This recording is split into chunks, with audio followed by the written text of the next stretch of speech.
আসসালামু আলাইকুম।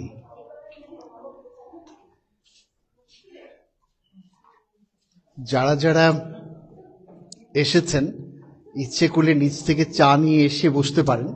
এই পাশে একটু চেপে বসলে ভালো হবে, পরে যারা আসবে ওই পাশে বসতে পারবে। আমরা আজকের 90 মিনিট স্কুলিংয়ে যারা এখানে এসেছেন, এত শীত এবং কুয়াশার মাঝে আপনারা যারা কষ্ট করে আসছেন তাদের কাছে কৃতজ্ঞতা প্রকাশ করছি। 90 মিনিট স্কুলিং গ্রিন বাংলাদেশের একটি পার্ট, যে অংশে আমরা নলেজ নিয়ে চিন্তা করি এবং কথা বলি। আজকের এই 90 মিনিট স্কুলিং হচ্ছে 2025 সালের প্রথম 90 মিনিট স্কুলিং। সবাইকে শুভ নববর্ষ জানাচ্ছি, হ্যাপি নিউ ইয়ার। 2024 সাল মহান আল্লাহ তাআলা আমাদেরকে ভালো রেখেছিলেন, তার জন্য আল্লাহর কাছে শুকরিয়া জ্ঞাপন করছি, আলহামদুলিল্লাহ। 2025 সাল আমাদের জন্য সুন্দর হোক, শুভ হোক, আমরা সবাই মিলে ভালো থাকি, সুন্দর থাকি এবং আমাদের স্বাস্থ্য যেন ভালো থাকে, আল্লাহর কাছে প্রার্থনা করছি। আজকে যে বিষয় নিয়ে কথা বলবো সেটা যাওয়ার আগে আমি কিছু কথা বলতে চাই। যেমন হচ্ছে, আজকে ওয়েদারটা খেয়াল করে দেখেন, এমনি কৃষকের বাজার মূল্য নেই বললেই চলে ফসলের। আজকের এই ওয়েদারে কিছুক্ষণের মাঝে আমাদের যাদের আলুর জমি আছে সবগুলো জমিতে ফাইটোপথরা ছড়িয়ে যাবে। ফাইটোপথরা, যেটাকে লেট ব্লাইট বলি বা পুড়ে যাওয়া রোগগুলি বলি, এগুলো ছড়িয়ে যাবে। তো আমি যারা আমার লাইভে যেটা দেখছেন তাদের কাছে রিকোয়েস্ট করছি, যারা কৃষক ভাইরা দেখছেন, দ্রুত প্রিকশন নিতে হবে। যে এই সময়ে ওয়েদারটা হচ্ছে এরকম, খুব গ্লুমি হবে, রৌদ্র 2 দিন বা 3 দিন উঠবে না, টিপ টিপ করে ফোটার মতো, বৃষ্টির মতো ফোটা করে কুয়াশার পানিগুলো পড়বে। এই সিমটম যদি, এই পজিশন যদি দেখা যায়, তাহলেই কিন্তু আমাদের লেট ব্লাইট হওয়ার সম্ভাবনা আছে। যারা দেখছেন তাদের কাছে বলছি যে আপনি নিজে শুনছেন, পাশে শেয়ার করে দেন, হয়তো বা কৃষক ভাইদের কাজে লাগতে পারে। ঠিক এই মুহূর্তে আপনাদের দ্রুত লেট ব্লাইটের জন্য রিকমেন্ডেড ফাঞ্জিসাইডগুলো যদি স্প্রে করেন, অথবা যদি আপনার কাছে ক্লিবিও থাকে তাহলে যদি স্প্রে করেন, তাহলে ফাইটোপথরা রোগ থেকে বাঁচতে পারবেন। না হলে আলুর জমি কিন্তু খুবই ক্ষতিগ্রস্ত হবে। আসার কথা হলো, বাংলাদেশে কিছু লেট ব্লাইট রেজিস্ট্যান্স ভ্যারাইটিও কিন্তু আছে। যারা চাষ করেছেন তাদের এই লেট ব্লাইট রোগটা হবে না। আজকে আমরা টেকসই কৃষি প্রযুক্তিতে কেমন করে রূপান্তর করতে চাই, খেয়াল করে দেখেন। টেকসই কৃষি কাজ কেমন করে টেকসই হবে, হওয়ার কোনো সম্ভাবনাই দেখছি না। কারণ হচ্ছে, কালকে রাতেবেলা আমি একটা ভিডিও দেখছিলাম, যেখানে ফুলকপি, তার জমির সমস্ত ফুলকপিগুলো কৃষক কেটে ফেলে দিচ্ছে। কি অদ্ভুত, 1 টাকা করে বাজার দাম পায় না। তাহলে কৃষক তার শ্রমের মূল্য যেহেতু পাচ্ছে না, ইম্পোর্টেড রিটার্ন যেহেতু আসছে না, কৃষি কাজ ওনারা করবেন না। কৃষি কাজ না করে ওই কৃষকটা কি করবেন, হয় একটা চায়ের স্টল দিবেন, না হলে হচ্ছে রিক্সা বা অটো চালানো সহজ। মাঝে মাঝে আমি বলি, অটো চালাতে খুব ভালোই লাগে, মাঝে মাঝে শিক্ষকতা পেশা বাদ দিয়ে অটো চালালেই ভালো হতো। তো ফান, আমি যেটা বলতে যাচ্ছি, যে কৃষক যদি কৃষি কাজ থেকে সরে আসে, একবার ভেবে দেখেন তো, তাহলে কি হবে। আমাদের না খেয়ে মরতে হবে। ঠিক করোনার সময়ে আমাদের কৃষি কাজ যেহেতু ছিল এবং কৃষি যেহেতু সমৃদ্ধ ছিল, তার জন্য কিন্তু আমাদের করোনায় খুব বেশি আমরা ক্ষতিগ্রস্ত হইনি। বাট এখন যদি কৃষক যদি ন্যায্য মূল্য না পায়, তাহলে ওরা কৃষি কাজ করবে না এবং কৃষি হুমড়ি খেয়ে পড়বে। এবং তারপরে হতে হবে আপনাদের সবাই কিন্তু গ্রামে গিয়ে নিজে ফসলটা নিজে উৎপাদন করতে হবে। আমরা ভয় পাচ্ছি না যে আমরা অবশ্যই নিজে ফসল উৎপাদন করছি, আমরা ছাদ বাগানের ফসল করছি, কিন্তু কৃষকদের যদি আমাদের পাশে না থাকে তাহলে কিন্তু ভয়ঙ্কর পরিবেশ তৈরি হবে। সেটাই বলছি, সাস্টেনেবল এগ্রিকালচার আমাদের দরকার। কৃষকের জন্য খরচ কি আছে? নিজের শ্রম, বীজের জন্য, সারের জন্য, ইনসেকটিসাইডের জন্য, ফাঞ্জিসাইডের জন্য এবং ইরিগেশনের জন্য এবং লেবার ইন্টারকালচার অপারেশন করার জন্য প্রচুর পরিমাণে কিন্তু তাদের পয়সা খরচ হয়। সেগুলো যদি উঠে না আসে তাহলে কিন্তু কৃষক ফসল করবে না। আমরা ছাদ বাগানিরা অবশ্যই করব। ছাদ বাগানিদের সুবিধা হলো আমরা অন্য জবে আছি, আমাদের পয়সার কোনো অভাব নাই, আমরা ছাদ বাগান করছি। ভালো হলে একটা গাছে যদি 10টা লাউ ধরে খুশি, একটা লাউ ধরলেও খুশি। ছাদ বাগানের সাথে মাঠ ফসল যারা উৎপাদন করে তাদের কিন্তু আলাদা থিঙ্কিং আছে, তো তাদেরকে বাঁচাতেই হবে। আমি মনে করছি যে আমার এই ভিডিও আমি শুনেছি যে ঊর্ধ্বতন কর্তৃপক্ষরা দেখেন, আমার শুধু একটাই কথা, কৃষককে বাঁচাতে হবে। আমরা যদি কৃষকরা বাঁচাতে পারি তাহলে কিন্তু আমাদের আর কোনো সমস্যাই থাকবে না। আরেকটা হচ্ছে স্বাস্থ্য। এই দুটো জায়গায় আমরা টেনশন করি। যাই হোক, আমরা যেটা করছিলাম ট্রানজিশন টু সাস্টেনেবল এগ্রিকালচারে আমরা নিয়ে কথা বলবো। আর সেটাই হচ্ছে আমরা বিভিন্ন সময় কথা বলেছি, আজকে যে কথাটা বলবো সেটা হচ্ছে সয়েল হেলথ, মাটির স্বাস্থ্য। বাংলায় যদি এটাকে আবার অন্যরকম করে বলি, মায়ের স্বাস্থ্য। মায়ের স্বাস্থ্য যদি ভালো থাকে সন্তান সুস্থ হবেই। সো মাটির স্বাস্থ্য যদি ভালো থাকে তাহলে ফসল উৎপাদন শতভাগ গ্যারেন্টি। সো আমরা শুধু এতদিন অনেক আলাপ করেছি, আমরা আজকে জাস্ট সাফলিং করব নলেজগুলো, একটু একটু করে নলেজগুলো কেমন করে সুন্দর করা যায়।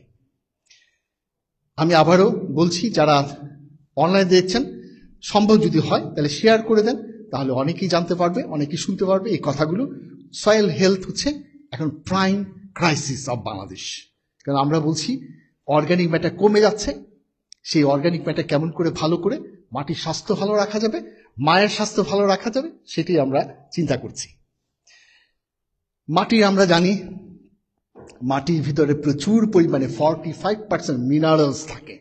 আল্লাহ তাআলা বানিয়ে দিয়েছেন সমস্ত উদ্ভিদের জন্য যা যা খাবার লাগে সবগুলো এই 45%-এর ভিতরে আছে, গাছের জন্য যতটুকু দরকার লাগে। আর আছে হচ্ছে বাতাস, আর আছে হচ্ছে ওয়াটার, পানি।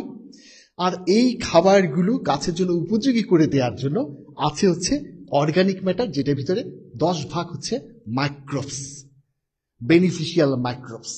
যদি গল্পটা এরকম হয় যে আপনি তো প্রতিদিন সকালবেলা ডিম পোস্ট খেয়ে আসছেন, রুটি খেয়ে আসছেন, ভাত খেয়ে আসছেন, কত কিছু খেয়ে আসছেন, এগুলো হজম করায় কে? আল্লাহর আদেশে মাইক্রোবসগুলো কিন্তু আপনাকে সবগুলোকে হজম করিয়ে আপনাকে সুস্থ সুন্দর রাখে, আলহামদুলিল্লাহ। সো ঠিক মাটির স্বাস্থ্যটা রাখার জন্যই এই অর্গানিক ম্যাটারে 10% হচ্ছে microbes, effective microorganism, beneficial মাইক্রোবসগুলো এই মিনারেলস থেকে খাবারগুলো রিলিজ করে গাছকে বলে তোমার যতটুকু লাগে ততটুকু খাও। সো মাটিতে যদি এই অর্গানিজমগুলো থাকে, অর্গানিক ম্যাটার 5% থাকে, তাহলে এই মাটির স্বাস্থ্য ভালো, মায়ের স্বাস্থ্য ভালো, সন্তানের স্বাস্থ্য ভালো। এতটুকুই হচ্ছে আমার আলাপ। সো সয়েল হেলথ নিয়ে আজকে কথা বলবো। সয়েল হেলথের ভিতরে সয়েল স্ট্রাকচারটা কেমন, এটা কি স্যান্ড, সিল, ক্লে, এগুলো স্ট্রাকচার। এটার ভিতরে কেমন পরিমাণে নিউট্রিয়েন্ট আছে, NPK, ইউরিয়া, TSP, মিউটোপটাশ, এগুলো যে সোর্সগুলো আছে, অর্গানিক সোর্সগুলো কতটুকু পরিমাণে আছে সেগুলো। আর হচ্ছে ইফেক্টিভ মাইক্রো অর্গানিজম কেমন আছে, সেগুলোর উপর ভিত্তি করে মাটি যদি ভালো হয় তাহলে ফসলের উৎপাদনশীলতা ভালো হবে। খুব সহজ হিসাব। যদি মাটির ভালো হলে কি হয়, মন্দ হলে কি হয় সেটা দেখি। যদি মাটির গুণাগুণ যদি ভালো না থাকে তাহলে দেখেন আমার মতো চেহারা, আর যদি এই পাশে মাটির স্বাস্থ্য ভালো থাকে তাহলে শাহরুখ খানের মতো চেহারা। একই জিনিস, একই খাবার খেয়ে আমরা দেখেন কত সুন্দরভাবে আমার চেহারা এরকম হয়েছে, শাহরুখ খানের চেহারা এরকম হয়েছে। আমি এক্সাম্পল দিচ্ছি শুধু। সো মাটির স্বাস্থ্য কিন্তু ভালো রাখতেই হবে, এর বিকল্প নাই। ক্লে, লোম, স্যান্ড, বেলে দোআঁশ মাটি, এইরকম বিভিন্ন স্ট্রাকচার থাকে, সেগুলোর ভিতরে কিন্তু অর্গানিক ম্যাটারগুলো থাকে আমাদের। আর এইগুলোর ভিত্তি করে হচ্ছে যে কোন শিকড়টা কতটুকু গভীর থেকে খাবার খাবে, কোন শিকড়টা শুধু উপরের ভাগের খাবারগুলো খায়, টমেটো শিকড়গুলো কতটুকু গভীরে যায়, গাজরটা কতটুকু গভীরে যায়, আলুর শিকড়টা কতটুকু থাকে, ধানের শিকড়টা কতটুকু থাকে, এগুলো যদি একটু ভেবে নেন, ওই জায়গায় মাইক্রো অর্গানিজম যদি বেশি থাকে তাহলে কিন্তু আপনার কোনো সার দেওয়া লাগবে না। কারণ হচ্ছে কি, ওই যে আল্লাহ তাআলা 45% খাবার দিয়ে দিয়েছেন ওখানে মাটি, সারা জীবনে যে ফসলগুলো উৎপাদন হবে সব ফসলের খাবারের নিশ্চয়তা দিয়ে রাখছেন ওই 45%-এর ভিতরে। আপনার কোনোদিন ইউরিয়া টিএসপি দেওয়া লাগবে না যদি শুধু মাইক্রোবসগুলো ভালো রাখেন আপনি। সো আমরা এখন সয়েলের কোয়ালিটি বুঝি। সয়েলের কোয়ালিটি বলছি না, আমি কি জামাল নাকি আন্দালি পার্থ নাকি মাহিবি চৌধুরী, কোয়ালিটি পার্থক্য আছে না? সবার পার্থক্য আছে। সেই পার্থক্যটা আমি শুধু বলছি। সয়েলের কোয়ালিটি হচ্ছে আমার অবশ্যই বায়োলজিক্যাল ফ্যাক্টরগুলো যেগুলো ইফেক্টিভ মাইক্রো অর্গানিজম থাকতে হবে, পিএইচ, স্যালানিটি, এগুলো কেমন আছে সেটা খেয়াল রাখতে হবে। আর ফিজিক্যাল ফ্যাক্টর, স্ট্রাকচার, এঁটেল মাটি, বেলে দোআঁশ, এগুলোর উপর নির্ভর করে সয়েল কোয়ালিটিটা নির্ভর করে। আর এই সয়েল কোয়ালিটিটা যদি তার সাথে যদি ওয়াটার 25% থাকে এবং এয়ার কোয়ালিটি যদি 25% থাকে তাহলেই হচ্ছে এনভায়রনমেন্টাল কোয়ালিটি। ফসল উৎপাদনের জন্য এটা ভালো এনভায়রনমেন্ট বলি। এনভায়রনমেন্টাল কোয়ালিটি যদি ভালো হয় তাকে, এবং সয়েল কোয়ালিটির উপর ডিপেন্ড করে ইকোনমিক রিটার্নটা যদি ভালো হয় তাহলেই বলি সাস্টেনেবল এগ্রিকালচার করার জন্য আমার ল্যান্ডটা খুব ভালো, মাটিটা খুব ভালো। এর জন্যই অনেকেই উদ্যোক্তা হন। আমি প্রায়ই দেখেছি ঢাকা ইউনিভার্সিটির যারা মানে অনেক সিনিয়র পার্সনরা মাঠে চলে যান, আমার জমি আছে, টাকা আছে, সবকিছু আছে, কয়েকদিন পরে আশা হারিয়ে ফেলেন। মেইন কারণটা হচ্ছে আপনার মাটিটা কেমন ছিল সেটা আপনি টেস্ট করে ফসল কি করবেন সেটা কিন্তু চেষ্টা করেননি। না করার ফলশ্রুতিতে আপনি কিন্তু লাভবান হচ্ছেন না, কিছুদিন পরে আবার ফিরে আসছেন। অবশ্যই কৃষক যদি বেনিফিট পায়, আপনি ঢাকা ইউনিভার্সিটির শিক্ষক হয়ে অথবা ঢাকা ইউনিভার্সিটিতে পড়ালেখা করে আপনি কেন ফসল উৎপাদনে সাকসেস হবেন না? এটা কিন্তু কারণ তো দেখছি না, জাস্ট একটু নলেজের বা একটু সাহসিকতার অভাব আছে। সো এইগুলো খেয়াল করে আমি যেটা বলছিলাম যে ফিজিক্যাল প্রপার্টিস যদি ভালো থাকে, সয়েল কোয়ালিটি ভালো হয়, পিএইচ, টেক্সচার, স্যালানিটি, নিউট্রিয়েন্ট কতটুকু আছে, সেগুলো অর্গানিক ম্যাটার কতটুকু আছে, সেগুলো হচ্ছে ফিজিক্যাল ক্যারেক্টার। অবশ্যই মাইক্রোবস কি কি আছে? ট্রাইকোডার্মা আছে নাকি বেসিলাস আছে? বেসিলাস ন্যাক্টো আছে, ইস্ট আছে। আমাদের পেটের ভিতরে কিন্তু প্রচুর মাইক্রোবস আছে। মাইক্রোবস আছে দেখে কিন্তু হজম হয়। এবং মাইক্রোবসগুলোর ফাংশন কেমন করছে, ফাংশন কি করতে পারছে? শুধু মাইক্রোবস থাকলে হবে না, ফাংশন করছে কিনা, সবকিছু মিলিয়ে যদি হয় তাহলে প্ল্যান হেড ভালো হবে। কারণ আল্লাহ তাআলা, মহান আল্লাহ তাআলা 45% কিন্তু অর্গানিক ম্যাটার দিয়ে মিনারেলস দিয়ে দিয়েছে, যেটা ফসলের জন্য খুব ভালো। তাহলে আমরা আমাদের ছাদ বাগানি অথবা কৃষক, আমরা কেমন করে আমাদের ফসলের বা মাটির স্বাস্থ্য ভালো রাখবো? তাহলে কি কি করতে পারি? আমাদের খুব সহজভাবে একটা জিনিস মনে রাখবেন যে মাইক্রোবস হচ্ছে সয়েলের ক্ষমতা। পেটের ভিতরে মাইক্রোবস যদি না থাকে তাহলে যতই হাইড্রোক্লোরিক আর সালফিউরিক অ্যাসিড থাকুক না কেন, খাবার হজম হবে না। আপনি খেয়াল করে দেখবেন মাইক্রোবস, কোটি কোটি মাইক্রোবস। আপনি খেয়াল করে দেখেন তো, এক্সাম্পল দিচ্ছি। আপনি কিছুদিন আগে একটু শরীর খারাপ হয়েছিল, আপনার ডাক্তার বলেছে অ্যান্টিবায়োটিক খাওয়ার জন্য। অ্যান্টিবায়োটিক খাওয়ার পরে 7 দিন আপনার মুখে রুচি ছিল না। কেন রুচি ছিল না?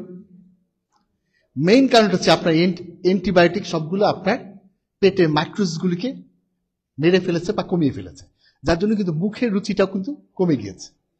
তাহলে মাইক্রোবস এসেনশিয়াল, আমার শরীরের জন্য যেমন এসেনশিয়াল, তেমন মাটির জন্য কিন্তু বেনিফিশিয়াল মাইক্রোবসগুলো এসেনশিয়াল। তাহলে এই মাইক্রোবস যেন নষ্ট না হয়ে যায় সেদিকে খেয়াল রাখতে হবে। যার জন্য অপ্রয়োজনে, আননেসেসারি শুধুমাত্র জমি সব জায়গায় শুধু ট্রাক্টর লাগায় চাষ দিবেন, সেটা কিন্তু ঠিক না। কিছু উপকারী মাইক্রোবসগুলো চাষ দেওয়ার ফলে নষ্ট হয়ে যায়। সো আমরা বারবারে খোঁচাখুচি করব না। জৈব সার যতটুকু পারি ততটুকু দিব, টবে হোক জমিতে হোক জৈব সার দিব। সবুজ সার যেমন হচ্ছে ধইঞ্চা গাছ আমরা লাগাই, সেগুলো যদি চাষ করা যায় জমিতে, আমি কৃষক ভাইদের জন্যই মেনলি বলছি। আমি জানি যে আমার অনেক কৃষক ভাই কিন্তু এই লাইভে দেখছেন। সো সবুজ সার যদি আমরা করতে পারি সেটাও ভালো হয়। আর মাইক্রোবস, জীবাণু সার আমরা যেটা বলি, আপনি দেখবেন আমি সবসময় একটা কথা বলি, প্রোবায়োটিক প্রোবায়োটিক প্রোবায়োটিক, শুধু একটা কথাই বলতে থাকি। প্রোবায়োটিক হচ্ছে মাইক্রোবস। মাইক্রোবসগুলো যদি আমরা অ্যাড করতে পারি, সেগুলো মাটিতে ছাই যদি ব্যবহার করতে পারি, ক্রপস রোটেশন যদি আমরা করতে পারি, সেভাবে কিন্তু আপনাদের রোটেশনটা আমি একটু বুঝিয়ে দিই। এই টবে টমেটো গাছ লাগিয়েছেন, আগামী সিজনে আমি টমেটো গাছ না লাগিয়ে একটা স্ট্রবেরি গাছ লাগালেন, তাহলে দেখবেন মাটির ক্ষমতা কিন্তু বেড়ে যাবে। সেরকম ভাবে মাটির স্বাস্থ্য আমরা রক্ষা করতে পারি। এখানে আবার দেখিয়েছি 45% মিনারেলস থাকে, 5% অর্গানিক ম্যাটার থাকে, যেটার ভিতরে মাইক্রোবসগুলো আছে, পানি থাকে, বাতাস থাকে। তাহলে মাটির জন্য কিন্তু ইম্পর্টেন্ট হচ্ছে বাতাস, মাটির জন্য ইম্পর্টেন্ট হচ্ছে পানি। পানি এবং মাটি যদি না, পানি এবং বাতাস যদি থাকে তাহলে মাটিই না এটা, তাই না? তাহলে একদম শুকনো মাটি কিন্তু মাটি না। এর জন্য আমরা কখনো কখনো বলি বালি হচ্ছে স্যান্ড, যেটা একদম বিল্ডিং এর জন্য ইউজ করে, সেটা মাটি না, এটা কিন্তু বালি। এই ব্যাকটেরিয়া, অ্যাক্টিনোমাইটস, ফানজাই, তারপর হচ্ছে প্রোটোজোয়া, নেমাটোস, বেনিফিশিয়াল নেমাটোস, এই সবগুলো মিলিয়ে কিন্তু মাইক্রোবস বলছি আমি এটা। আর এটা হচ্ছে বেসিলাস নেত্তো, বেসিলাস, ইস্ট ফাঙ্গাস, এগুলো হচ্ছে মাইক্রোবস। এগুলো আমাদের পেটে থাকে। আপনি দেখবেন সকালবেলা উঠলে মুখটা কেমন যেন লাগে, এগুলো মাইক্রোবস এসে এসে আপনার ময়লাগুলো রেখেছেন, এগুলো খায়। আর আমরা বলি দাঁতে পোকা হয়েছে।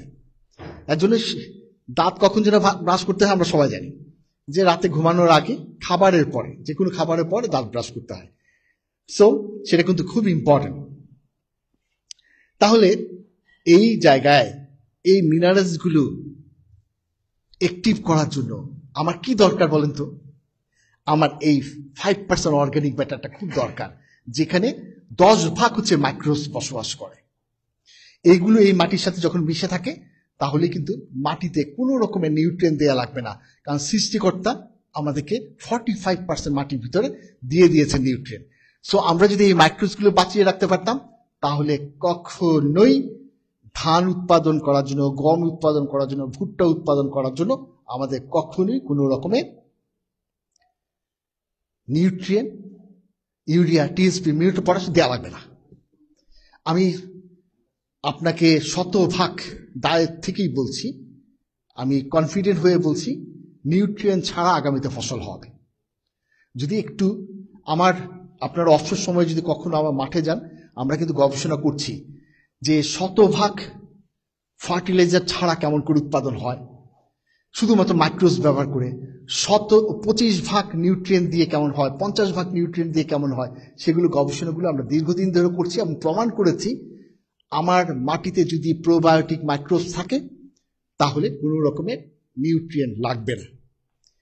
তাহলে 275 KG urea, 180 KG TSP, 120 KG muriate of potash ব্যবহার করি না আমরা জমিতে। এই সারগুলো যদি ব্যবহার না করি, তাহলে কিন্তু একদম ধপাস করে আমার ইম্পোর্ট কস্ট কিন্তু কমে যাবে। তখন আমি কম দামেও কিন্তু ফুলকপি, বাঁধাকপি বিক্রি করতে পারবো। এই থিঙ্কিং থেকে আমরা কিন্তু প্রোবায়োটিক মাইক্রোবস নিয়ে আমরা কাজ করছি। তাই বারবার বলছি, বেশি বেশি জৈব পদার্থ মাটিতে ব্যবহার করতে হবে। আমি লেকচারের শেষে জৈব পদার্থ কি কি ব্যবহার করা যেতে পারে সেগুলো আমি একটু কথা বলবো।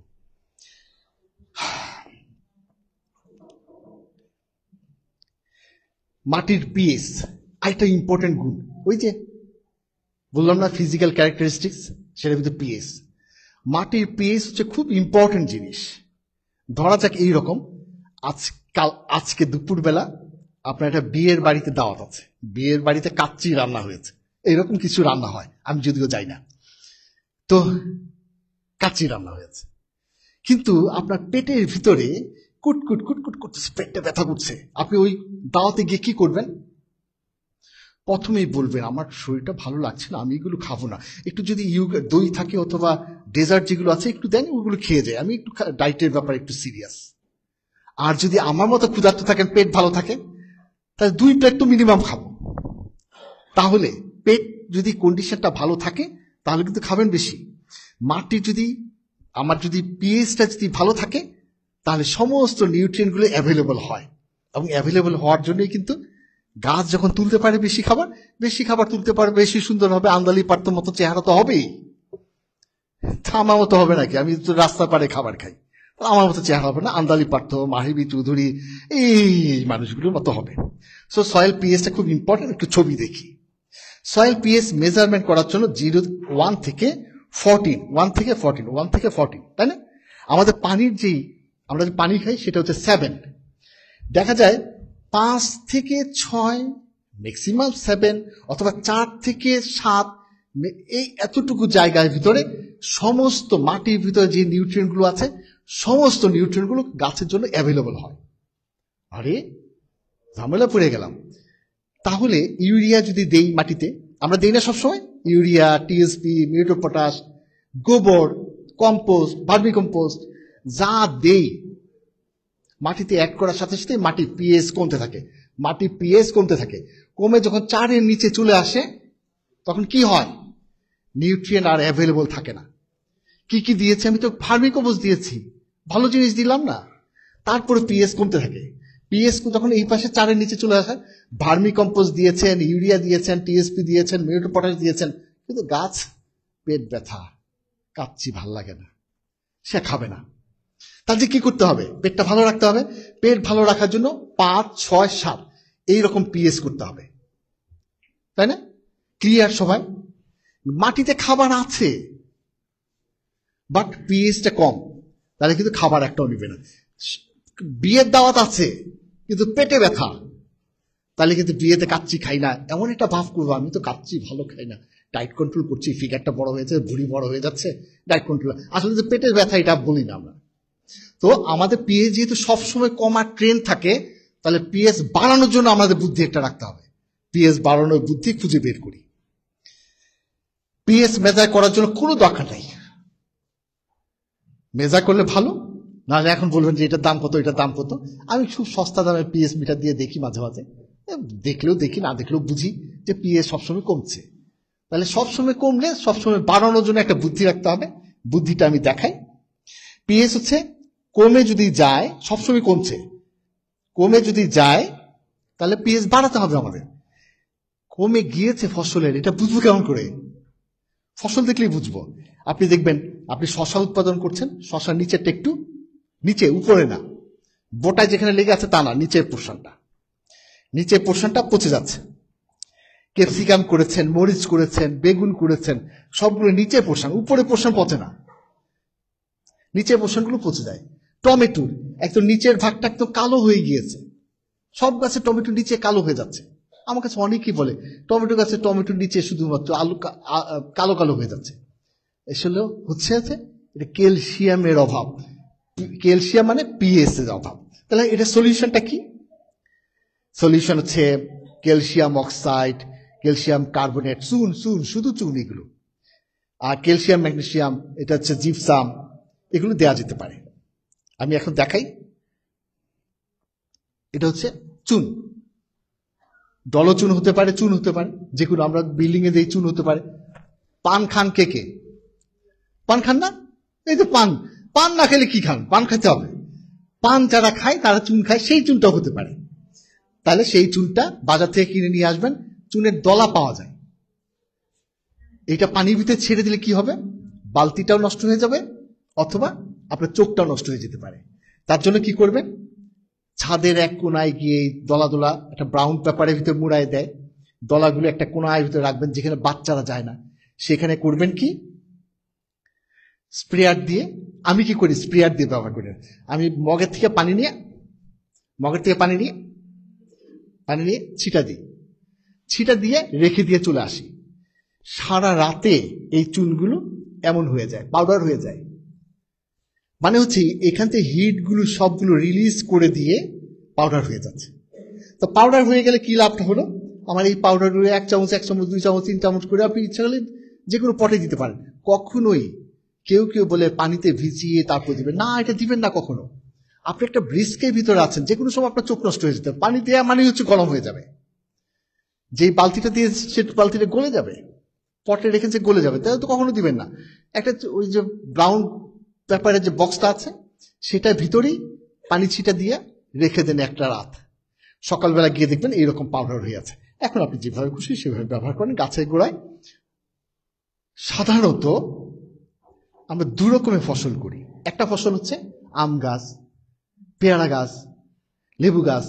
এটা কিন্তু প্রতি বছর টপ চেঞ্জ করি না আমরা। বাট আমি যদি বেগুন গাছ লাগাই, টমেটো গাছ লাগাই, মরিচ গাছ লাগাই, কিছুদিন পর পর টপগুলো, মাটিগুলো, গাছটা তুলে ফেলি, তাই না? 6 মাস, 3 মাস এইরকম ফসল থাকে। আরেকটা হচ্ছে লং টাইম ফসল থাকে। লং টাইম ফসল হচ্ছে আম, জাম, কাঁঠাল, লিচু। এগুলোর গোড়ায় করবেন কি, বছরে একবার 1 চামচ, যদি একটা ছোট ড্রাম হয় 1 চামচ দিয়ে মাটির সাথে মিশিয়ে দিয়ে, আজকে আর পানি দিবেন না, মাটির সাথে মিশেই সে ঠান্ডা হয়ে যাক, তারপরে থেকে পানি দিবেন। একই রকম দেখবেন চুন, দেখবেন গাছে পাতা সবুজ হয়ে যাচ্ছে, কারণ এখন পিএইচ কমে গিয়েছে, বেড়ে গিয়েছে, আর হচ্ছে খাবার পাচ্ছে, দেখবেন সবুজ। আপনি দিলেন চুন আর গাছের গ্রোথ ভালো হওয়া শুরু হলো। কেমন করে হলো? এটা চুন দেওয়ার ফলে পিএইচটা বেড়েছে, সমস্ত নিউট্রিয়েন্টগুলো অ্যাভেলেবল হয়েছে, শিকড় সমস্ত নিউট্রিয়েন্টগুলো আপটেক করছে এবং গাছ ভালো আছে, সুন্দর আছে। সহজ হিসাব। সো আমরা এইভাবে দিব। ডলচুনও ব্যবহার করা যায়। ডলচুনের একটু ব্যবহার করলে একটু দাম বেশি। এটা হচ্ছে বিভিন্ন যে বড় বড় দোকানে পাওয়া যায়। এখানে শুধু ক্যালসিয়াম কার্বনেটের সাথে ম্যাগনেসিয়াম অ্যাড আছে, তাহলে গাছ ম্যাগনেসিয়ামও পেল। ডলচুনের জন্য আমি প্রায় সময় একটা গল্প বলি। আমার ওয়াইফ একদিন বলল যে আমরা মোটা হয়ে যাচ্ছি, আমাদের একটু ব্যায়াম করা দরকার, সকালবেলা হাঁটবো। ঠিক আছে, আমি ময়মনসিংহ থেকে আসতেছিলাম, সামনে একটা বাটার দোকান পেলাম, আমার আজকে জুতা কিনতে হবে। আমি চলো কিনি।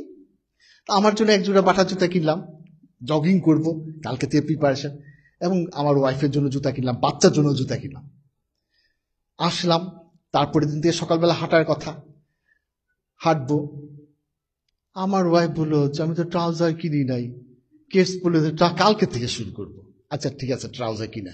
এরপরে দিন বলে ও ট্রাউজার তো কেনা হয় নাই, কালকে থেকে শুরু করবো। ট্রাউজার তো কেনা হয় না, আর এখন পর্যন্ত কিন্তু হাঁটা হয় নাই। এর জন্য ভুঁড়িটা বানিয়েছি। মানেটা কি? আমি শুধু ডলচুনের জন্য, আপনি যদি চুন ব্যবহার করেন, চুন পাওয়া যাবে আপনার পানের দোকানে, সেই চুন ব্যবহার না খোঁজার জন্য, ডলচুন খুঁজে যদি না পান, দেখা যায় চুন দেয়াই হচ্ছে না। এর জন্য আগে আশেপাশে যে চুন পাওয়া যায় সেটা দিয়ে শুরু করেন, দেখবেন গাছটা অনেক সুন্দর হয়ে গিয়েছে। আপনি ডলচুনের জন্য বসে থাকবেন না। আবার জিপসাম বাজারে পাওয়া যায়, জিপসাম ব্যবহার করলেও ক্যালসিয়ামের অভাব হবে, পিএইচ কমায় বাড়ায় না, কারণ কার্বনেট নাই এটার ভিতরে। আচ্ছা, একটা এতক্ষণ বললাম পিএইচ, এখন আবার পিএফ, তাই না? এটা আবার কি? এটা হচ্ছে একটা রেশিও, এটাও নেগেটিভ লগারিদম। পানি কতটুকু আছে, অথবা গাছের জন্য কতটুকু পানি দরকার আছে। মাটির জন্য ইম্পর্টেন্ট হচ্ছে পানি এবং বাতাস। সো পানিটাও কিন্তু খুব ইম্পর্টেন্ট। পিএফ পিএফ মানে 0 মানে হচ্ছে 0 থেকে 7 পর্যন্ত তার রেঞ্জ। 7 মানে হচ্ছে প্রচুর পরিমাণে পানি আছে, দরকার নাই, এত পানি দেওয়ার দরকার নেই, তখন কিন্তু নিউট্রিয়েন্ট আপটেক করতে পারে না। পিএফ যখন 2.5, তখন ফিল ক্যাপাসিটির ভিতরে আছে, ওই যে 25% পানি, তখন গাছ প্রচুর পরিমাণে নিউট্রিয়েন্ট দিতে। আমি শুধু বোঝানোর জন্য বলছি, বেশি পানিও খারাপ, আবার একদম কম পানি 7, সেখানেও গাছের জন্য খারাপ। তাহলে ওই 25 ভাগ পানি যে থাকতে হবে, সায়েন্টিস্টরা বলে দিয়েছে এটাই হচ্ছে বেস্ট। তাহলে সবসময় পানি দিয়ে একদম চুবা করে রাখবেন, তাহলে বাতাস কিন্তু থাকবে না, তখন অক্সিজেন পাবে না। সো বাতাসও লাগবে, পানিও লাগবে। আমি এটা স্কিপ করে যাই। এখন আমাদের কমন সমস্যা নিয়ে কিছু কথা বলি। কমন সমস্যা হচ্ছে আমাদের বেগুন গাছ হঠাৎ করে উইল্টিং হয়ে যায়, টমেটো গাছ হঠাৎ করে পচে যায়, তারপর হচ্ছে আমার মরিচ গাছে পাতা কুকড়ে যায়।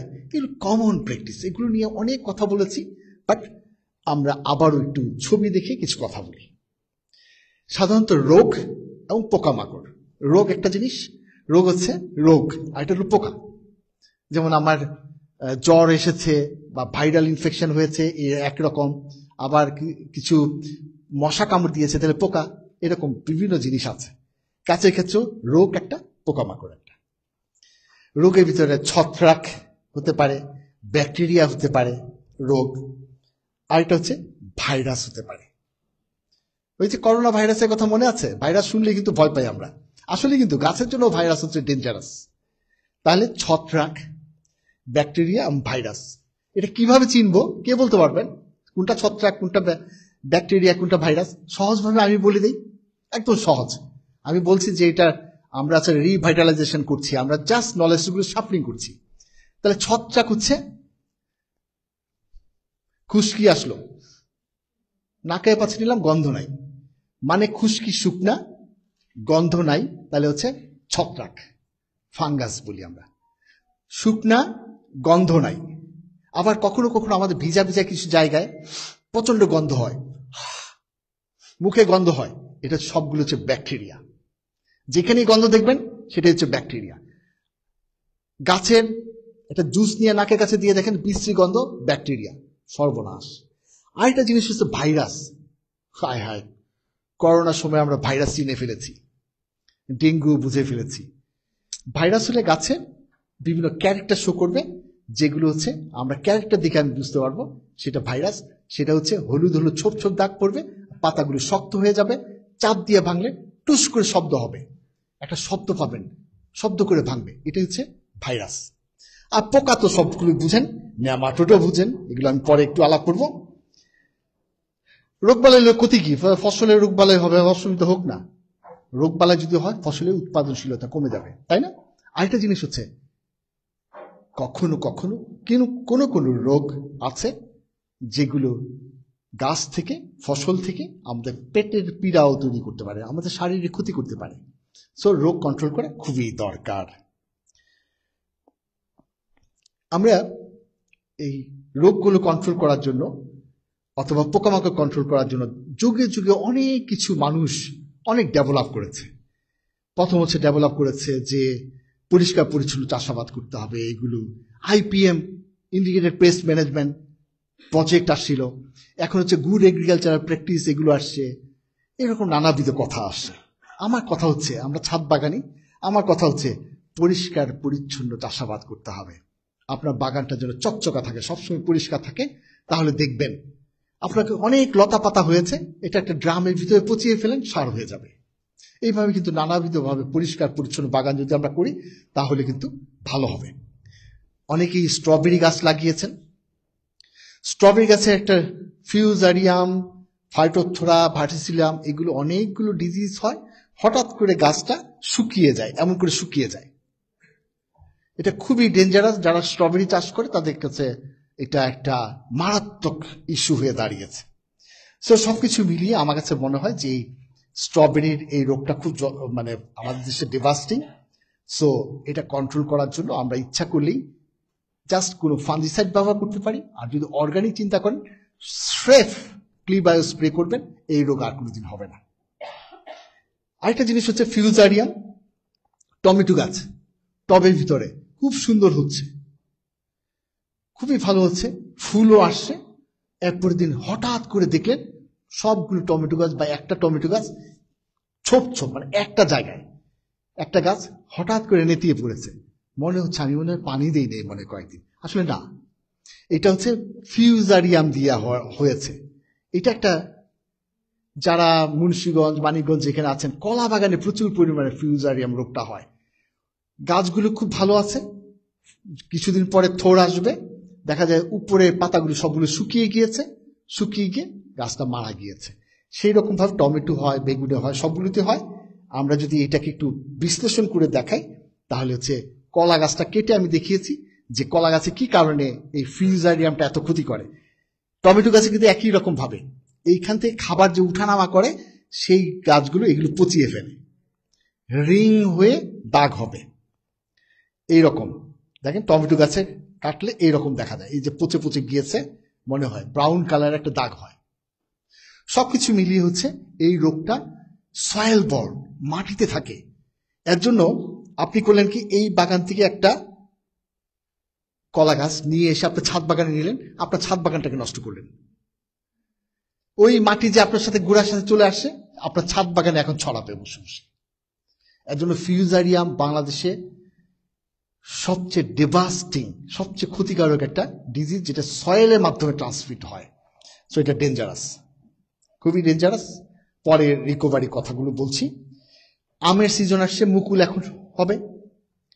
মুকুল দেখবেন প্রায় মুকুলগুলো এইভাবে পুড়ে পুড়ে গিয়েছে, এটাকে আমরা অ্যানথ্রাকনোজ বলি।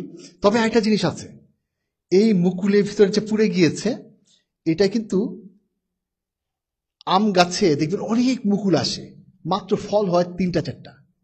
মানে হচ্ছে ফল হওয়ার জন্য ফিমেল ফ্লাওয়ার লাগবে।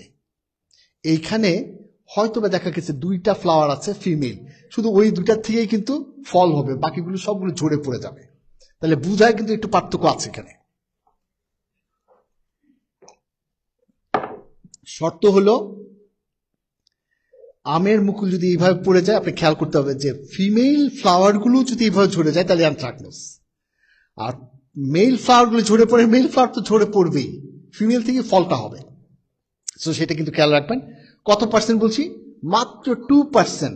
একটা মুকুলের ভিতরে মাত্র 2%, 100টা ফুলের ভিতরে মাত্র 2টা পুরুষ মহিলা ফুল থাকে, আর বাকি সবগুলো পুরুষ ফুল। খেয়াল রাখবেন। তাহলে এই রোগগুলো হলে,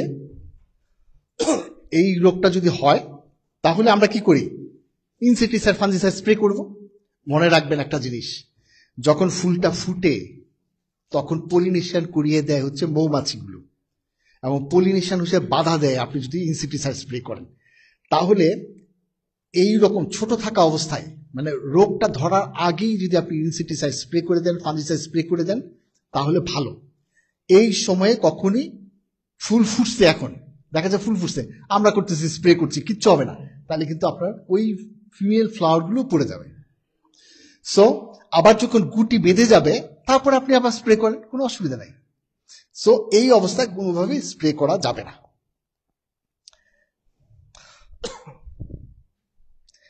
আমি বারবারই বলি যে কৃষি প্রযুক্তি একটা হাত বই আছে, যেটা অনলাইনে ফ্রি, আপনি মোবাইলে ডাউনলোড করে রাখলে এইটার ভিতরে সমস্ত আমি যে কথাগুলো বলছি এগুলো সবগুলো রাইট আপ আছে। সো আপনারা সেখান থেকে আপনি স্টাডি যদি করেন, অফশোরে একটু পড়বেন, দেখবেন সময়টাও ভালো কাটবে আর অনেক কিছু জানতে পারবেন। ওই বইটা এমন একটা বই যেটার ভিতরে প্রচুর পরিমাণে ইনফরমেশন আছে। আপনারা যারা গাজীপুরে যান, BARI যান, ওখান থেকেও এটা কালেকশন করতে পারবেন, হার্ড বইটা। আমি এখন সহজ কথা বলি। আমরা বলেছিলাম চুন দিলে গাছের মাটির পিএইচ বাড়ে, তাহলে চুন আমাদের মাঝে মাঝে দিতে হবে। এজন্য বলছি, চুন যদি ব্যবহার করি, বর্দ মিক্সচার যদি ব্যবহার করি, বর্দ মিক্সচার কে কে নাম শুনেছেন আগে? ও, সবাই শুনেছেন, হ্যাঁ। সো বর্দ মিক্সচার যদি আমরা তৈরি করি, মাঝে মাঝে স্প্রে করি, খেলার ছলে স্প্রে করি, তাহলে দেখবেন আপনার গাছের চেহারা অনেক সুন্দর থাকবে, সবগুলো গাছ হয়ে যাবে শাহরুখ খানের মতো। তো বর্দ মিক্সচার কিভাবে তৈরি করে একটা গ্ল্যান্স আমরা দেখি। চুন লাগবে, আর লাগবে হচ্ছে তুতে লাগবে।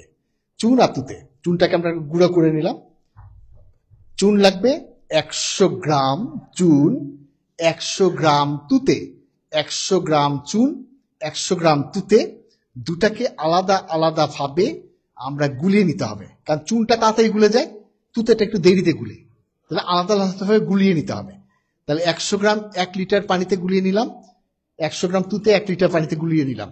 বাকি 8 লিটার পানিতে আমরা যদি দুটা মিশিয়ে ফেলি, তাহলে বর্দ মিক্সচার হয়ে গেল। আপনি তাহলে কতক্ষণ সময় লাগলো আপনার? আপনি সন্ধ্যার সময় চুনগুলি গুলিয়ে রাখলেন, তুতেটাও সন্ধ্যার সময় গুলিয়ে রাখলেন, সকালবেলা দুইটা মিশিয়ে আপনি ব্যবহার করতে পারেন। অথবা সকালবেলা গুলালেন, বিকালবেলা আপনি স্প্রে করে দিলেন, মাগরিনামাজে আগে আগে স্প্রে করে দিলেন, অনেক কাজ হবে। তাহলে 100 গ্রাম চুন, 100 গ্রাম তুতে যদি 5 লিটার পানিতে মিশাই নেই, তাহলেও চলবে। মানে টোটাল 10 লিটার পানিতে আমরা 100 গ্রাম চুন, 100 গ্রাম তুতে আলাদা আলাদাভাবে গুলিয়ে নিতে হবে, মিশিয়েই 3-4 ঘন্টার ভিতরেই ব্যবহার করে ফেলতে হবে। ঠিক আছে? এখন আমি বলি, আমাদের যে কৃষক আছে, আমি এই ট্রেনিংটা এরকম একটা লেকচার দিচ্ছিলাম রংপুরে, সাথে সাথে কৃষক বলল যে আপনি তো তত্ত্ব দিলেন হচ্ছে 10 লিটার পানি, আমি বললাম হ্যাঁ 10 লিটার পানি। আমি তো আমি যে স্প্রেয়ারটা ব্যবহার করি, ন্যাপস্যাক স্প্রেয়ার, এটা 16 লিটার। আরে বিপদে পড়ে গেলাম, এর জন্য আমি ক্যালকুলেশন করে রাখছি। 16 লিটার যদি হয়, কৃষক ভাইদের জন্য বলছি, 16 লিটার হলে 8 লিটার পানি, 8 লিটার পানির ভিতরে 160 গ্রাম, কিন্তু 160 গ্রাম এখানে চুবিয়ে নিলাম, 100 গ্রাম চুবিয়ে নিলাম, 160 গ্রাম চুবিয়ে নিলাম, নিয়ে দুইটা মিশিয়ে এটার ভিতরে ঢুকিয়ে নিলাম, নাড়া দিয়ে আমি গাছে, বেগুন গাছে বলেন, শিম গাছে বলেন, যে কোনো গাছে আমরা পিএইচটাকে বাড়াবে, তাহলে নিউট্রিয়েন্ট সব অ্যাভেলেবল হবে। 2 নাম্বার হচ্ছে তুতে হচ্ছে ফাঙ্গিসাইড, আপনার গাছে কোনো ফাঙ্গাস গ্রো করবে না। তাহলে দুটো জিনিস, একটা হচ্ছে পিএইচকে আমরা ভালো করছি, আর একটা হচ্ছে কোনো রোগ বালাই হবে না। রোগ বালাই না হলে তো আমাদের ফসল খুব ভালো হবে। সো আমরা যদি ছাদ বাগানে এইরকম বছরে 2 বারও যদি স্প্রে করি, তাহলে আপনার ফসল কিন্তু অনেক সুন্দর হবে, আপনি এনজয় করতে পারবেন। সো আপনারা সবাই বর্ধ মিক্সচার ব্যবহার করার জন্য চেষ্টা করবেন। আপনার বেকিং সোডা, খাবার সোডা যেটা আছে, বেকিং সোডা ঘরে থাকে সবসময়, তাই না? সোডা কিন্তু একই রকম কাজ করে, খুব ভালো কাজ করে, রোগবালাই প্রতিরোধ করে, খুব ভালো কাজ করে। সেরকম 20 গ্রাম বেকিং সোডা নিলাম, খাবার সোডা নিলাম, আর 10 ml একটু সাবান, লিকুইড সাবান, আমরা যে প্লেট ওয়াশ করি সেটা দিয়ে 16 লিটার পানিতে যদি এটা মিশিয়ে আমরা যদি 16 লিটার পানিতে এটাকে রেশিও করে আপনি কমিয়ে নিয়ে আসবেন, পানিতে মিশিয়ে আপনি কিন্তু ওই 16 লিটারের কন্টেনারে করে আপনি কিন্তু স্প্রে করতে পারেন গাছে। তাহলে ছাদের জন্য 1 চামচ, 2 লিটারের স্প্রেয়ার না আমাদের, ওইটার ভিতরে 1 চামচ বেকিং সোডা দিয়ে দিলাম, আর আধা চামচ লিকুইড সাবান, এই সাবানটা দিয়ে দিলাম, দিয়ে মাঝে মাঝে স্প্রে করবেন গাছের। পুরাই শাহরুখ খান গাছ, আমি একটা নায়কের নাম জানি, আর অন্য কিছু জানি না। তো যাই হোক, গাছ খুব ভালো হবে, মাটিও ভালো থাকবে, সুন্দর থাকবে। আমি কিছুক্ষণ পরে এখনই শেষ করব, কিছুক্ষণ পরে আপনার প্রশ্ন নিব, ঠিক আছে? যেহেতু আমার সাথে বাইরে থেকে অনেকেই লাইভে দেখছেন, সবাইকে রিকোয়েস্ট করছি যে আপনারা শেয়ার করে দিলে অন্যরা দেখতে পাবে।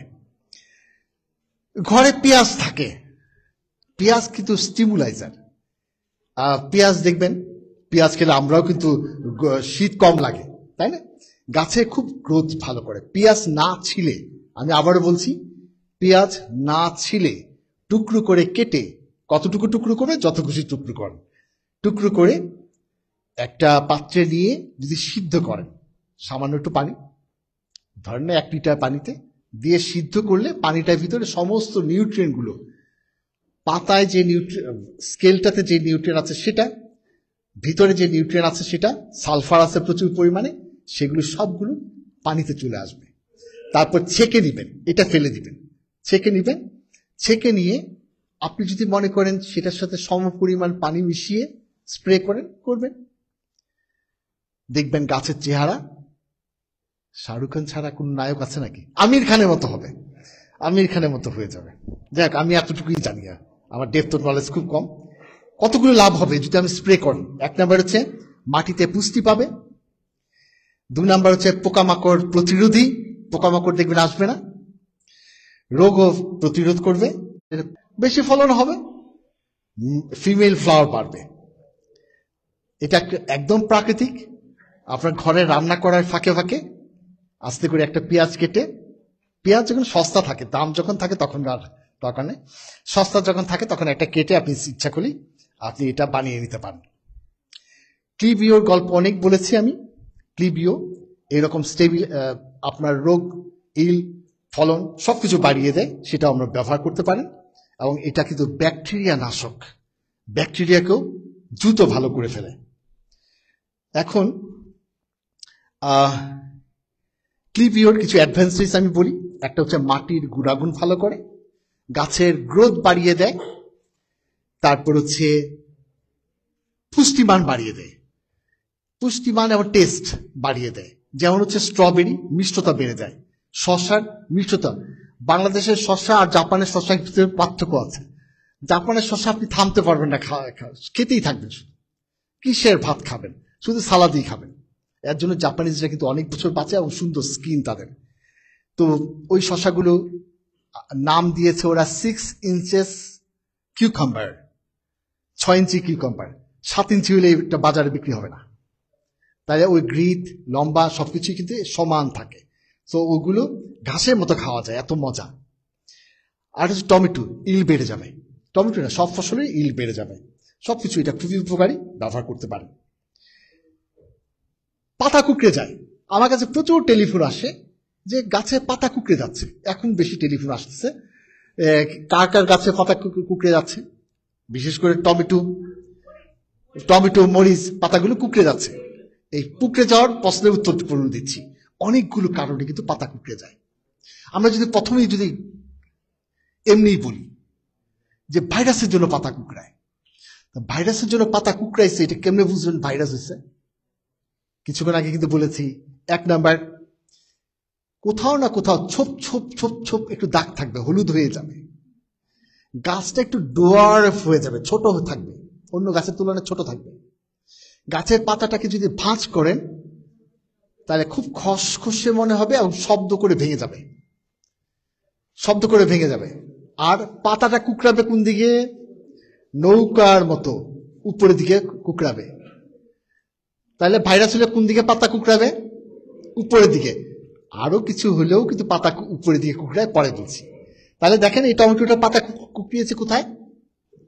উপরের দিকে। দেখেন একটু উপরের দিকে ভাঁজ হয়ে আছে, তাই না? তাহলে এটা ভাইরাস। ভাইরাস যদি হয় তাহলে এই গাছটাকে তুলে মাটির নিচে দিয়ে দিতে হবে। কেন? ওইটার সাথে এত খারাপ ব্যবহার কেন করব? কারণ হচ্ছে এই গাছটাতে ফলন খুব ভালো হবে না। ভাইরাস হলে ফলন ভালো হয় না।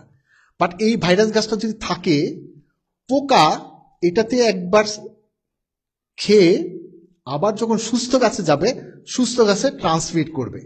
প্রমাণ কি? করোনা ডেঙ্গু হলে কি করে? মশারির নিচে, যার হয়েছে তাকে মশারির নিচে ঢুকায়, তাই না? আমাকে ঢুকায়নি, যার হয়েছে তাকে ঢুকায়। দেখেন কি অবস্থা। করোনা তো আমাদের অনেক কিছু সচেতন করেছে, কিন্তু আমরা ভুলে যাচ্ছি করোনার কথা। যাই, ভাইরাস হচ্ছে দেখা যায় না, পাতাগুলি শক্ত হয়ে যাবে এবং এটা তুলে ফেলে দেয়া উত্তম, না হলে অন্য গাছে হতে পারে। এই গাছ থেকে বীজ নিবেন না, ভাইরাস গাছ থেকে কখনো বীজ নিবেন না। এবং ফলনগুলো, যে টমেটো হয়েছে, শসা হয়েছে, দেখবেন খসখস করবে, মানে খাইতে ভাল লাগে না, এরকম হবে। এইরকম পাতা কুকড়ায়, এটা তো উপরে দিয়ে কুকড়িয়েছে। এবার উল্টা যদি কুকড়ায়, জাহিদ আপার মতো, যে আপার মতন, আপার গাছের মতো নিচের দিকে কুকড়াইছে, তাহলে বুঝতে হবে এটা মাইটস, থ্রিপস, এগুলো হোয়াইট ফ্লাই, এগুলো কারণে হয়েছে। মানে হচ্ছে পাতার নিচে বসে রস খেয়ে খেয়ে খেয়ে খেয়ে এটাকে নিচের দিকে কুকড়িয়ে দিয়েছে। এটা যে ভাইরাস না কেমন করে বুঝলাম? ভাইরাস না কারণ হচ্ছে পাতাটা ভাঙলে শব্দ করে না, পাতাটা খসখস বা শক্ত হয় নাই। তাহলে আমরা বুঝতে পারছি শক্ত, এবং যদি শক্ত, খসখসে এবং ছোপ ছোপ দাগ পড়ে তাহলে ভাইরাস, নাহলে এটা ভাইরাস না। ঠিক আছে? তাহলে মাইট যদি হয়, দেখবেন মরিচ গাছে খুব বেশি হয়, ক্যাপসিকামে খুব বেশি হয়, লিচু গাছে খুব বেশি হয়। সবগুলো মাথা এমন করে আছে, নিচে কিন্তু পোকা কোনো এক সময় জুস খেয়েছে, যার জন্য এটা হয়েছে। তাহলে পোকা কন্ট্রোল করলেই এটা কিন্তু ভালো হয়ে যাবে, কিন্তু ভাইরাস কিন্তু ভালো হবে না। গাছটাকে তুলে ফেলে দিতে বলেছি, বারবারই তুলে ফেলে দিতে বলেছি। তাহলে এটা, তাহলে একটা হচ্ছে উপরের দিকে, একটা নিচের দিকে, বিপদে আছি আমরা। আবার যদি একটা গাছে উপরের দিকে কিন্তু পাতাটা শক্ত হয় নাই, ছোপ ছোপ দাগ পড়ে নাই, এটা আবার কি লক্ষণ? এটা হচ্ছে নেমাটোড। মাটির ভিতরে কৃমির মতো থাকে, সেগুলো যখন জুস খেতে থাকে তখন এটা গাছগুলো আস্তে করে পাতাগুলো উপরের দিকে কুকড়ে যায়, কিন্তু পাতাটা শক্ত হয় না, ছোপ ছোপ দাগ পড়ে না। ক্লিয়ার? বুঝতে পেরেছেন পার্থক্য? তিনটা পার্থক্য যদি বুঝতে পারেন, তাহলে ভাইরাস হলে সবসময় বুঝবেন শক্ত হয়ে গিয়েছে, গাছটা ডোয়ার্ফ হয়ে গিয়েছে, সেই রকম হয়ে গিয়েছে। আমি যদি দেখাই, দেখেন এক্ষেত্রে মরিচ গাছগুলো কত সুন্দর, মাঝে দেখেন 3টা গাছ শক্ত হয়ে গিয়েছে, দেখেন উপরের দিকে কুকড়ে গিয়েছে, তাহলে এটা বুঝতে পারছি কি এটা হয়েছে, কি হয়েছে, ভাইরাস হয়েছে। তাহলে আমরা এটা বুঝতে পেরেছি। তাহলে এতটুকুই ডিজিজ সম্বন্ধে আজকে বললাম। তারপরে দেখি, আমরা বারবারই বলছি সাস্টেনেবিলিটি অফ এগ্রিকালচার। আমরা বলছি যে মাটিতে জৈব পদার্থ বাড়াতে হবে। মেয়েদি আপনাকে বসতে জায়গা দাও না, একটা কোথাও চেয়ারটা একটু এখানে এনে দাও না। হ্যাঁ, তো আমার কাছে যেটা মনে হয় যে আমরা যদি অর্গানিক ম্যাটার বাড়াতে চাই তাহলে বিভিন্ন টেকনিক কিন্তু আমরা হাতে নিতে পারি। সেটা টেকনিকটা হচ্ছে একটা বোকাশি। বোকাশি কিছুই না, জাপানিজ ওয়ার্ড দিকে একটু ভয় ভয় লাগছে। বোকাশি হচ্ছে আপনারা সবসময়ই বোকাশি কিন্তু ব্যবহার করছেন। ওই যে ছাদে যে ময়লা আবর্জনাগুলো হয়, লতা পাতা কেটে সবগুলো একটা ড্রামের ভিতরে পচিয়ে মাটিতে ব্যবহার করার নামই হচ্ছে বোকাশি। বোকাশি একটা জাপানিজ একটা তত্ত্ব দিয়েছে যে এটার ভিতরে গোবর ব্যবহার করা যেতে পারে, হাউস ওয়াস্ট যেটা আমরা সবজি কাটার অংশগুলো দিতে পারি, তারপরে একটু মাটি দিতে হবে, তারপর হচ্ছে চারকোল দেওয়া যেতে পারে, রাইস ব্রান দেওয়া যেতে পারে, একটু চুন দেওয়া যেতে পারে, ইজ দেওয়া যেতে পারে, মোলাসেস দেওয়া যেতে পারে। আর পানি দিয়ে যখন একটু ভিজিয়ে রাখি, গায়ে গায়ে পানি দিয়ে, তখনই যে পচনটা তৈরি হয় এবং যেটা থেকে জুসটা বের হয়, এটাও কিন্তু গাছে ব্যবহার করা যায়। সবকিছু মিলিয়ে বোকাশি একটা মডার্ন টেকনোলজি। আর আমি আপনাদেরকে বলবো যে এটা হচ্ছে যারা মাঠের কৃষক আছেন তাদের জন্য খুব ভালো, যাদের ফার্ম আছে তাদের জন্য এটা খুব ভালো একটা। আমাদের শেরেবাংলা এগ্রিকালচার ইউনিভার্সিটি গবেষণায় আমরা তৈরি করেছি। গবেষণা টোটালটাই এসে আমরা দেশের বাইরে শিখেছি, দেশে এসে আমরা এটা প্র্যাকটিস করছি।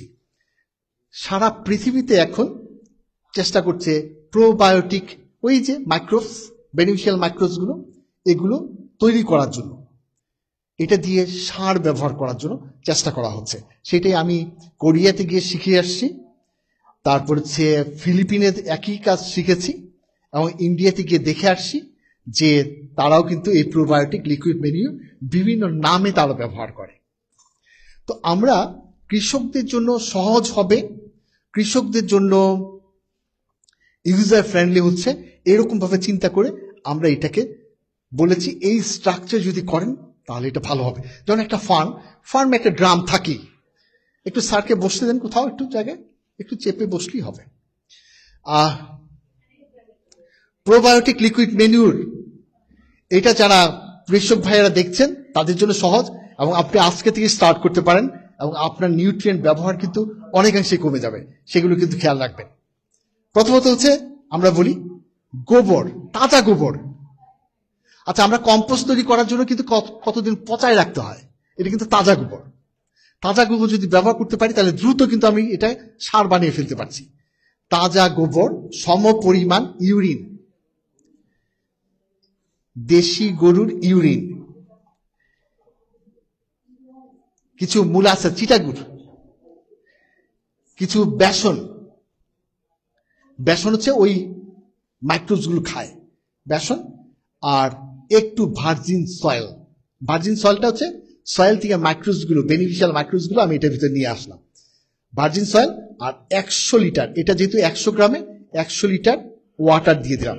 এরকম একটা ড্রাম কিনে নিতে হবে, তার মাঝে আমরা গোবর দিব, ইউরিন দিব, মোলাসেস দিব, বেসন দিব, একটু ভার্জিন সয়েল দিব, আর 100 লিটার এখানে ভর্তি করে পানি দিয়ে একটু নাড়া দিয়ে ঢেকে রাখবো। 7 দিনের মধ্যে একটা ফার্টিলাইজার তৈরি হবে। যেই ফার্টিলাইজারটা যদি আপনি জমিতে ব্যবহার করেন তাহলে কেমিক্যাল ফার্টিলাইজার ছাড়া আপনি ফসল উৎপাদন করতে পারবেন। তো এটা অনেকগুলো নিউট্রিয়েন্টের ব্যবহার আছে, বাট ফসলের মাইক্রোবস খাবার তৈরি করছে, বাট আমরা এখানে ইউরিন ব্যবহার করছি দেখে এই গাছে পোকা খেতে আসে না। খুবই মজার। তাহলে পোকাও কন্ট্রোল হচ্ছে, নিউট্রিয়েন্টও বাড়ছে, মাটির স্বাস্থ্যও ভালো হচ্ছে। সবকিছু মিলিয়ে এটা কিন্তু অনেক উপকারী একটা আমাদের জন্য একটা টেকনিক হতে পারে। কৃষক ভাইরা যদি এটা ব্যবহার করেন তাহলে ধীরে ধীরে আপনার রাসায়নিক সার, সিনথেটিক ফার্টিলাইজার ব্যবহার করার প্রবণতা অনেকাংশে কমিয়ে ফেলতে পারবেন, কিন্তু ইল্ড হয়ে যাবে বেশি। ইল্ড হবে বেশি, পোকার জন্য ইনভেস্টমেন্ট খুব কম হবে, সবকিছু মিলিয়ে এটা খুবই বেনিফিট আপনাকে দিবে। সো এটা ব্যবহার করতে পারেন। মাটির উর্বরতা বাড়াবে, পুষ্টি সরবরাহ করবে, গঠন ভালো করবে, পানি ধারণ ক্ষমতা বৃদ্ধি করবে, রোগ প্রতিরোধ করবে, জৈব, আমি বলেছিলাম যে মাইক্রোবস গুলো ওই যে 45% মাটির ভিতরে মিনারেলস আছে সেগুলোকে ভেঙে গাছের জন্য নিউট্রিয়েন্ট বানিয়ে দিবে, সেটাও কিন্তু তৈরি করবে। পরিবেশ বান্ধব, এটা সার এবং কীটনাশক ব্যবহার করলে যে পরিবেশের ক্ষতি হয় সেগুলো অনেকাংশে ক্ষতি কমিয়ে দিবে। এর জন্য এটা হচ্ছে অ্যাগ্রো ইকোলজিক্যাল ফার্মিং এর একটা কম্পোনেন্ট। আমি বারবারই চিৎকার করছি, বাংলাদেশে অ্যাগ্রো ইকোলজিক্যাল ফার্মিং যদি করে আমাদের কৃষির প্রোডাক্টিভিটি বেড়ে যাবে, উৎপাদনশীলতা বেড়ে যাবে, কৃষক ইনপুট কস্ট কমে যাবে, তাহলে আর 1 টাকা কেজি করে ফুলকপি বিক্রি করতে হবে না। আগামীতে এগ্রিকালচারকে ঘুরে দাঁড়ানোর জন্য আপনাদের যারা মাথা আছে তারা একটু প্ল্যান করেন কিভাবে আমাদের এগ্রিকালচার মার্কেটিংটা করা যায়। মার্কেটিং যদি আমরা ডেভেলপ করতে পারি তাহলে কৃষক ভাইয়েরা বেঁচে যাবে। আমি মনে করি যারা শুনছেন অথবা যারা এখানে আছেন তারা যদি একটু উদ্যোগী হয়ে এগ্রিকালচার যে প্রোডাকশনগুলো হচ্ছে আমরা প্রোডাকশন করতে পারছি, বাট মার্কেটিংয়ে আমরা কিন্তু পুয়ার। আপনি প্রশ্ন করতে পারেন যে কৃষক কেন মার্কেটিংয়ে খারাপ? কৃষক উৎপাদন করবে, আমি আবার বলছি কৃষক উৎপাদন করবে, মার্কেটিং হচ্ছে আপনাদের দায়িত্ব। কৃষক যদি মার্কেটিংয়ে চিন্তা করে তাহলে কিন্তু উৎপাদন ব্যাঘাত ঘটবে। সো মার্কেটিংয়ে কৃষককে মার্কেটিংয়ে আনার দরকার নাই, মার্কেটিংয়ের ব্যবস্থা সরকার করে দিবে। ডিপার্টমেন্ট অফ মার্কেটিং এই মার্কেটিংয়ে যদি একটু উদ্যোগী হয়ে এই ফসলগুলো যেখানে 1 টাকা করে কেজি বিক্রি করতে হচ্ছে তাদেরকে যদি আমরা সাহায্য করতে পারতাম, এই কৃষক কখনই ভ্যান চালানো অথবা কি বলে এটাকে অটো চালানো অথবা চায়ের স্টল দেওয়ার চিন্তা ভাবনা করতো না। কারণ হচ্ছে জাপানের সবচেয়ে বড় লোক মানুষগুলো হচ্ছে কৃষক, সবার মার্সিডিজ গাড়ি আছে। আমি কৃষকের মার্সিডিজ গাড়িতে চড়ে অনেক দিন অনেক জায়গায় কৃষি বাজার দেখতে গিয়েছি। সো আপাকে জন্য প্রশ্ন করতে চেয়েছিলেন, এখন হচ্ছে প্রশ্নের সময়। কারো কাছে যদি কোনো প্রশ্ন থাকে, জি ভাই একটু দাঁড়িয়ে লাউডলি বলতে হবে, কারণ আমি এটা ব্যবহার করছি আপনি ব্যবহার করছেন না।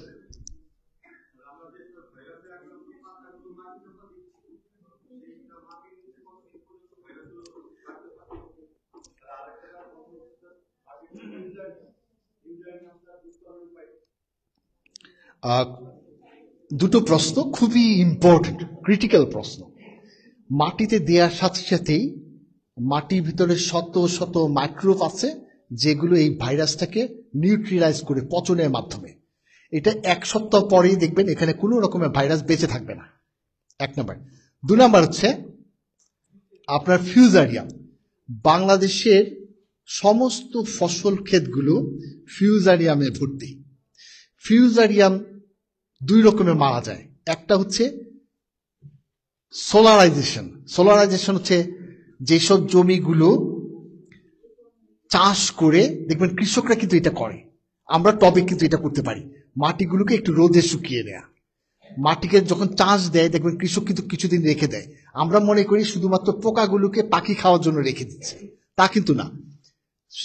আমাদের অন্য দেশে করে কি ফিউমিগেশন করে, মাটির ভিতরে ফিউমিগেশন করে কেমিক্যাল ফিউমিগেটর দিয়ে, বাট আমাদের তো সেই ফেসিলিটিস নাই। আমরা যদি চাষ দিয়ে এটুকু উল্টাপাল্টা করে রেখে দিই, আবার ক্রস চাষ দিয়ে যদি উল্টাপাল্টা করে রেখে দিই তাহলে মরে যাবে, 1 নম্বর। 2 নম্বর, এখন যদি ফসলের ক্ষেত্রে যেমন হচ্ছে চা বাগান, আমাকে কিছুদিন আগে নিয়ে গিয়েছিল চা বাগানে একটা প্যাচ আকারে বলতে এই জায়গায় কিছু কিছু ফিউজারিয়াম আক্রমণ করেছে, ওই জায়গায় কিছু ফিউজারিয়াম আক্রমণ করেছে, ওই জায়গায় কিছু ফিউজারিয়াম আক্রমণ করেছে। ফিউজারিয়ামের বৈশিষ্ট্য হচ্ছে প্যাচ আকারে হবে। আমি টি গার্ডেনে গিয়ে দেখলাম যে বাগান মারা যাচ্ছে। ফিউজারিয়াম ট্রাইকোডার্মা চিনেন? ট্রাইকোডার্মা ফিউজারিয়ামকে মেরে ফেলে। আমি কিন্তু একবার সোলারাইজেশনের কথা বলছি, কিন্তু এখন টমেটো গাছ ফিউজারিয়াম ধরতেছে, কলা গাছ ফিউজারিয়াম ধরতেছে। আপনি ট্রাইকোডার্মা দিবেন অথবা ক্লিবায়ো দিবেন, শতভাগ বেনিফিশিয়াল মাইক্রোবস দিয়ে ফিউজারিয়ামকে মেরে ফেলা যায়। এবং আমি একটা গবেষণা করেছি, আমার একটা স্টুডেন্ট ছিল রাকিবুজ্জামান মনি, অনেকে যারা আগে থেকে আসতেন তারা দেখেছেন। আমার একটা টমেটো গাছ, তখন আমরা চারা উৎপাদন, সিড বানানোর জন্য টমেটো গাছের জন্য যেহেতু ভ্যারাইটি ডেভেলপ করছি, কয়েকটা গাছ মাত্র তাকে বাঁচাতেই হবে। হঠাৎ করে দেখি সকালবেলা ফুল আসছে, সকালবেলা গিয়ে দেখি গাছটা নেতিয়ে পড়েছে। আমি বুঝলাম যে এটা ফিউজারিয়াম, কারণ দুইটা গাছে একসাথে ধরেছে, নাহলে একটাতে ধরতো অন্য রোগ হলে। কারণ গাছ কিন্তু কথা বলে, গাছ কিন্তু মেসেজ দেয় যে আমাকে ফিউজারিয়াম ধরেছে, তোমাকে ধরবে, তো তুমি তাড়াতাড়ি রেস্কিউ করার জন্য চেষ্টা করো, কাউকে হেল্প চাও, এটা কিন্তু গাছ মেসেজ দেয়। যখন এটা দেখলাম তখন মনি কাছে বললাম যে আমার মাত্র আছে 6টা গাছ, 6টা গাছে আমার সিড রাখতে হবে অনেকগুলো, একটা গাছ মারা গেল। মনি বললো, স্যার কি যে করি, গাছটা কি তুই মাটি সহ তুলে ফেলবো কিনা, তুলে টবে লাগাবো? আমি এটাকে বাঁচানো যাবে না। তখন মনিকে আমি বললাম যে একটা সিরিজ নিয়ে আসো, একটা সিরিজ এনে আমরা ক্লিবায়োকে ডাইরেক্ট, আমরা নর্মালি 4 ml পার লিটার আমরা ব্যবহার করি, আমরা ক্লিবায়োকে ডাইরেক্ট পুরোটা গাছের গোড়ায় আমরা এইভাবে গাছের গোড়াটাতে একদম গাছের স্টেমটা এবং নিচে রুটটা যেন ভিজে, এইভাবে আমরা স্প্রে করে দিলাম, ইনজেক্ট করে দিলাম। মজার ব্যাপার হচ্ছে এরপরের দিন সকালবেলা এসে দেখি গাছটা তাজা, একদিনে ফিউজারিয়ামকে মেরে ফেলেছে, শুধুমাত্র ক্লিবায়ো যে 3টা ব্যাকটেরিয়া আছে সেগুলো দিয়ে মেরে ফেললো। তো এইরকম ভাবে অনেকগুলো টেকনিক আছে, সে মারার বুদ্ধি আছে। জি,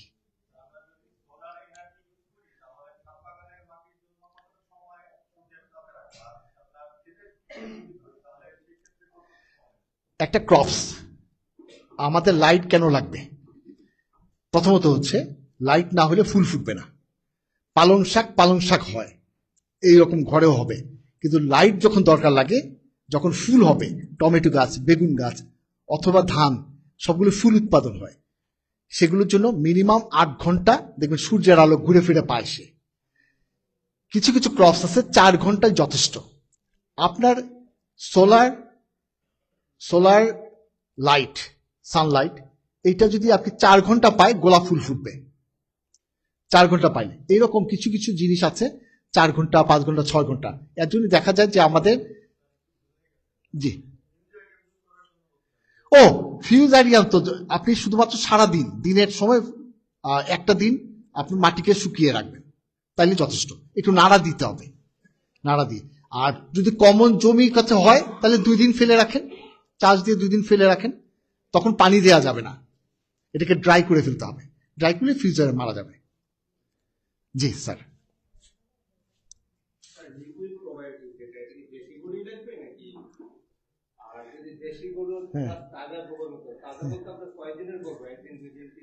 আচ্ছা, হ্যাঁ, এটাও কিন্তু খুব ইম্পর্টেন্ট। দেশি গরু না বিদেশি গরু?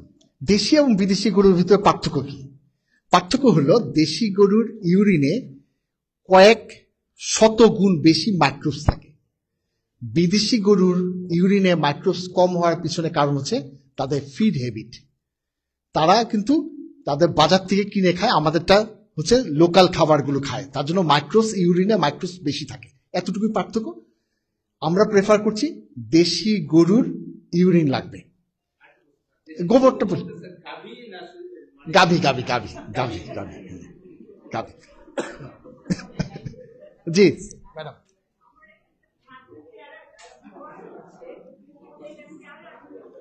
আচ্ছা, পেয়ারা গাছে তাজা বলতে 1-2 দিনের পুরনো হলে কোনো অসুবিধা নাই, শুকায় যাওয়ার আগে ব্যবহার করতে হবে।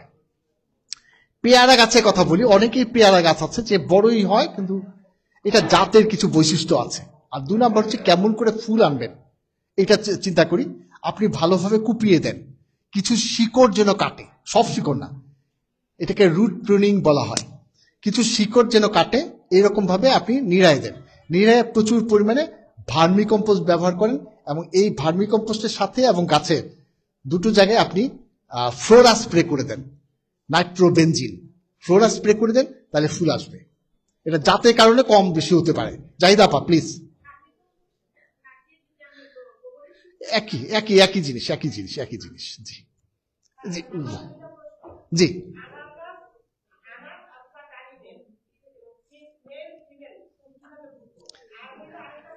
হ্যাঁ,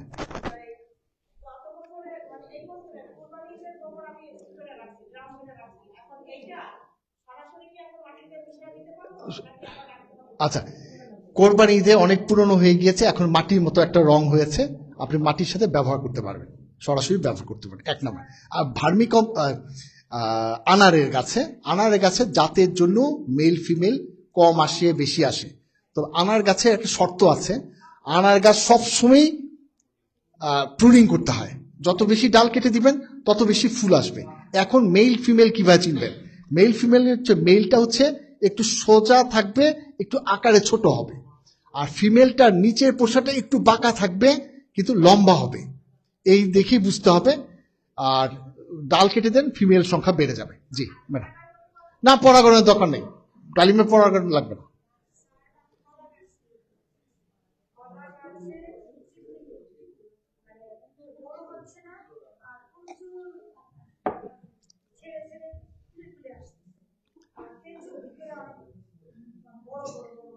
কেঁচো আছে,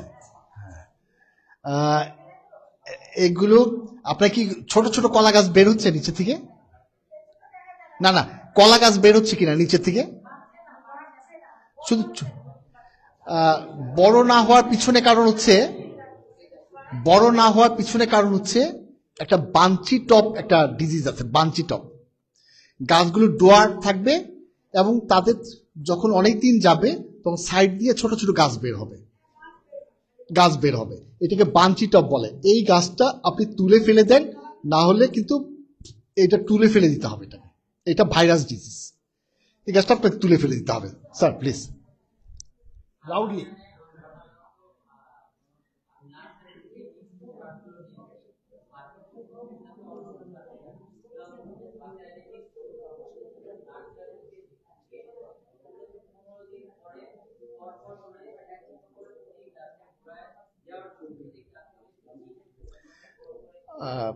সিনথেটিক ফার্টিলাইজারও মিক্সারে ফেলেন একবারে, 15 দিন পর দিতে বলছে। আসলে কম পরিমাণে, যেমন টিএসপি সারটা একটা ফসলের জন্য একবার দিলেই যথেষ্ট, কারণ এটা অনেক দিন পর রিলিজ হতে পারে। মিউটো পটাশ লাল সারটা, এটা অনেক দিন থাকে, তাহলে এই দুইটা সার একবারে গাছ লাগানোর সময় লাগাই দিলে হয়ে যায়। বাট ইউরিয়া সারটা 15-20 দিন পরে মাটিতে থাকে না, নাইট্রাস অক্সাইড হয়ে চলে যায়, যার ফলশ্রুতিতে হয়তো ওই নার্সারি ম্যান এটা বলছে যে 15 দিন পর সার দিতে হবে। শুধু অন্য সারগুলো দেওয়ার দরকার না, অন্য সারগুলো জমি তৈরি করার সময় দিলেই চলবে, টপ তৈরি করার সময় দিলেই চলবে। শুধু ইউরিয়া সারটা আপনি 2 বার বা 3 বার ইনস্টলমেন্টে আপনি ইউরিয়া সার সামান্য ব্যবহার করতে পারেন। ইমাম ভাই বলেন।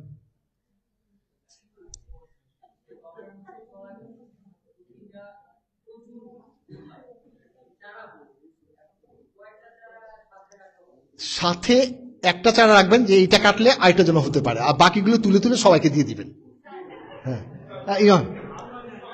হ্যাঁ হ্যাঁ, কদবেল গাছ খুব হার্ডি একটা গাছ, সো খুব বেশি হার্ড না, নরম ডালপালা যেগুলো আছে সেগুলো শুধু কেটে দিবেন।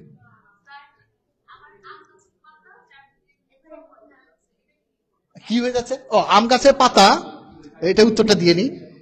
আম গাছের পাতা এইভাবে গাছে লেগে আছে, মাথাটা এমন এই পাশ থেকে পুড়ে পুড়ে আসতেছে। এইটার সিমটমটা হচ্ছে ডেফিসিয়েন্সি সিমটম অফ মিউটো পটাশের অভাবে। লাল সারটা আপনি গাছটা একটু নিড়িয়ে একটু ভার্মিকম্পোস্ট দিয়ে 1 চিমটি, যদি টবে থাকে 1 চামচ, ড্রামে 1 চামচ লাল সারটা মিশিয়ে দিয়ে দেন, বাকি পাতাগুলো আর এইরকম হবে না। যে পাতাটা হয়েছে সেই পাতাটা আস্তে আস্তে পড়ে যাবে। হ্যাঁ, গাছে মুরগির ওয়েস্টটা একটু আগে প্রথম কিছুদিন একটা ড্রামে রেখে দিবেন, তারপরে 2 দিন পরে, কারণ মুরগির এটার ভিতরে প্রচন্ড গ্যাস হয়, যার জন্য এটা 2 দিন পরে ব্যবহার করতে পারবেন। অবশ্যই আমরা তো কম্পোস্ট বলতে ওইটাকে বুঝাই। জি,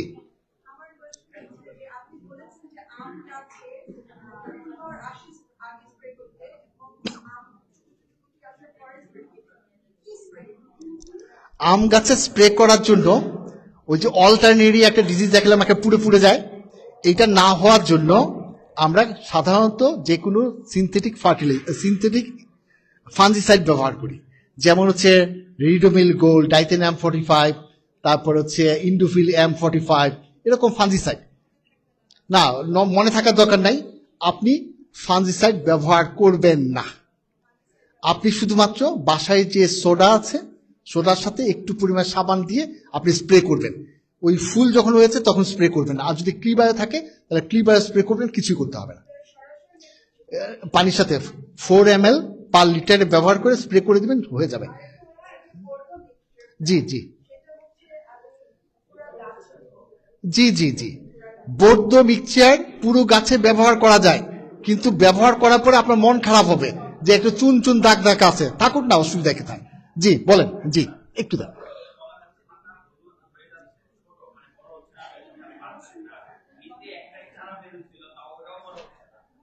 আপনার গাছে ফিউজারিয়াম হয়েছে, হয় ট্রাইকোডার্মা, না হলে হচ্ছে আপনি ইয়া দিবেন, কিছুদিন পরে গাছটা মারা যাবে, কিন্তু কিছুদিন পরে গাছটা মারা যাবে। আর না হলে ক্লিবিও, ট্রাইকোডার্মা অথবা ক্লিবিও দিয়ে মাটিটাকে ইয়া করে দিবেন, ভিজাই দিবেন, তাহলে ঠিক হয়ে যাবে। ভাই কে?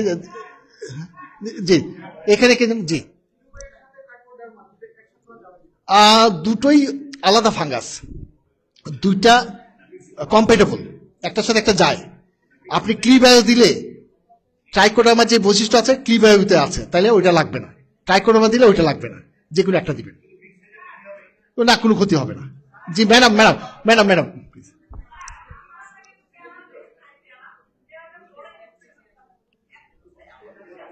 এই জন্য সবসময় একটা জিনিস আছে কি, সবসময় দেখবেন দোয়া লাগে। আপনি যদি একটা পেরে আমার কাছে পাঠিয়ে দিতেন, আমি খেয়ে দোয়া করে দিতাম। কি স্যার? জি বলেন। সবাই একটু চুপ করি। কিসের? আমের? ওই যে দোয়া লাগবে। হ্যাঁ,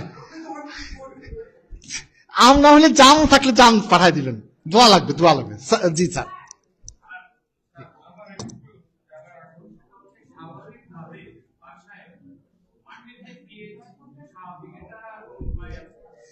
আপনি কখনোই মাটি দেখে বুঝতে পারবেন না পিএইচ কতটুকু আছে, তবে গাছের বিহেভিয়ার দিকে শিখতে পারবেন। আর না হলে আপনি একটা পিএইচ মিটার দিয়ে দেখে নিতে পারেন।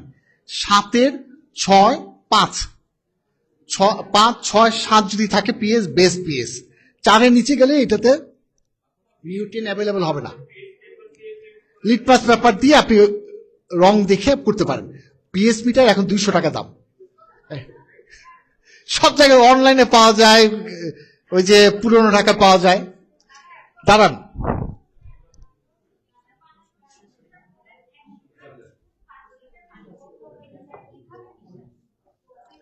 চুন মিশানো হচ্ছে, চুনটাকে গুঁড়ো করে নিতে হবে আগের রাতে। তারপরে এই চুনটা ঠান্ডা হয়ে গিয়েছে, 5 লিটার পানির ভিতরে সাধারণত যেগুলো গলে যায় পাত্র, সেগুলোতে না ব্যবহার করা ভালো চুন। সেভাবে দিয়ে 5 লিটার পানির ভিতরে নিড়িয়ে রেখে দিবেন, নাড়াবেন। তারপরে হচ্ছে তুতে হ্যাঁ তুতে আলাদা। স্যার এটা কিন্তু আপনার থেকে শিখছিলাম আমি, এই RDRS স্যার কিন্তু আমাকে শিখাইছেন এগুলো, ও স্যারের থেকে শিখাইছে, এখন আমি শিখাইতেছি। Thank sir.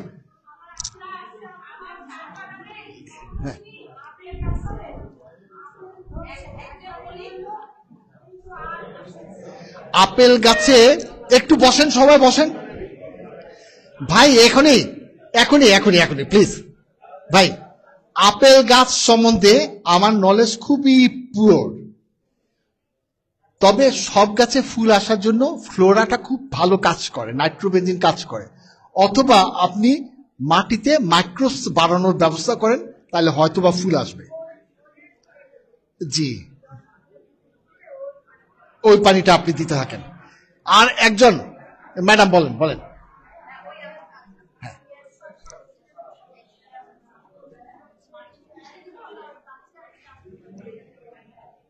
পেঁয়াজ এগুলো সবগুলো মাটির সাথে মিশাই দিবেন, মাটির নিচে যেন চলে যায়, মাটি দিয়ে দিবেন, নিচে দিয়ে দিবেন। জি ম্যাডাম প্লিজ।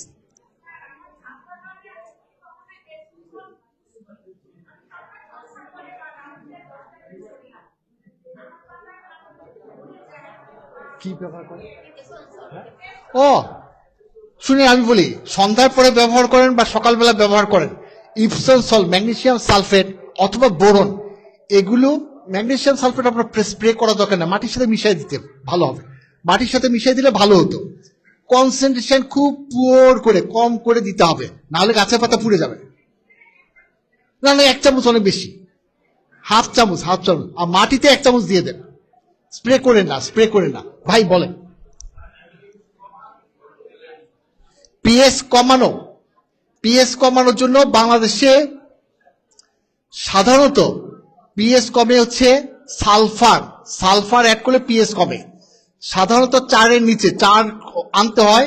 আপনি যদি ব্লুবেরি চাষ করেন সেটার জন্য পিএস কম লাগে। আপনি যদি সালফার আছে ম্যাক্স সালফেট ইউজ করেন, দ্রুত দেখবেন 4-এর কাছাকাছি চলে আসবে। না, জিপসাম ইউজ করলে পিএস বাড়বে না, পিএস কনস্ট্যান্ট থাকবে। ক্যালসিয়াম সালফারের পরিমাণ খুবই কম এটার ভিতরে, কমবে না, খুব বেশি কমবে না। জি ক্লিবায়ো অনলাইনে সার্চ করলে কম্পাস কর্পোরেশন নামে একটা জায়গা আছে, কম্পাস কর্পোরেশন তারা মার্কেটিং করে।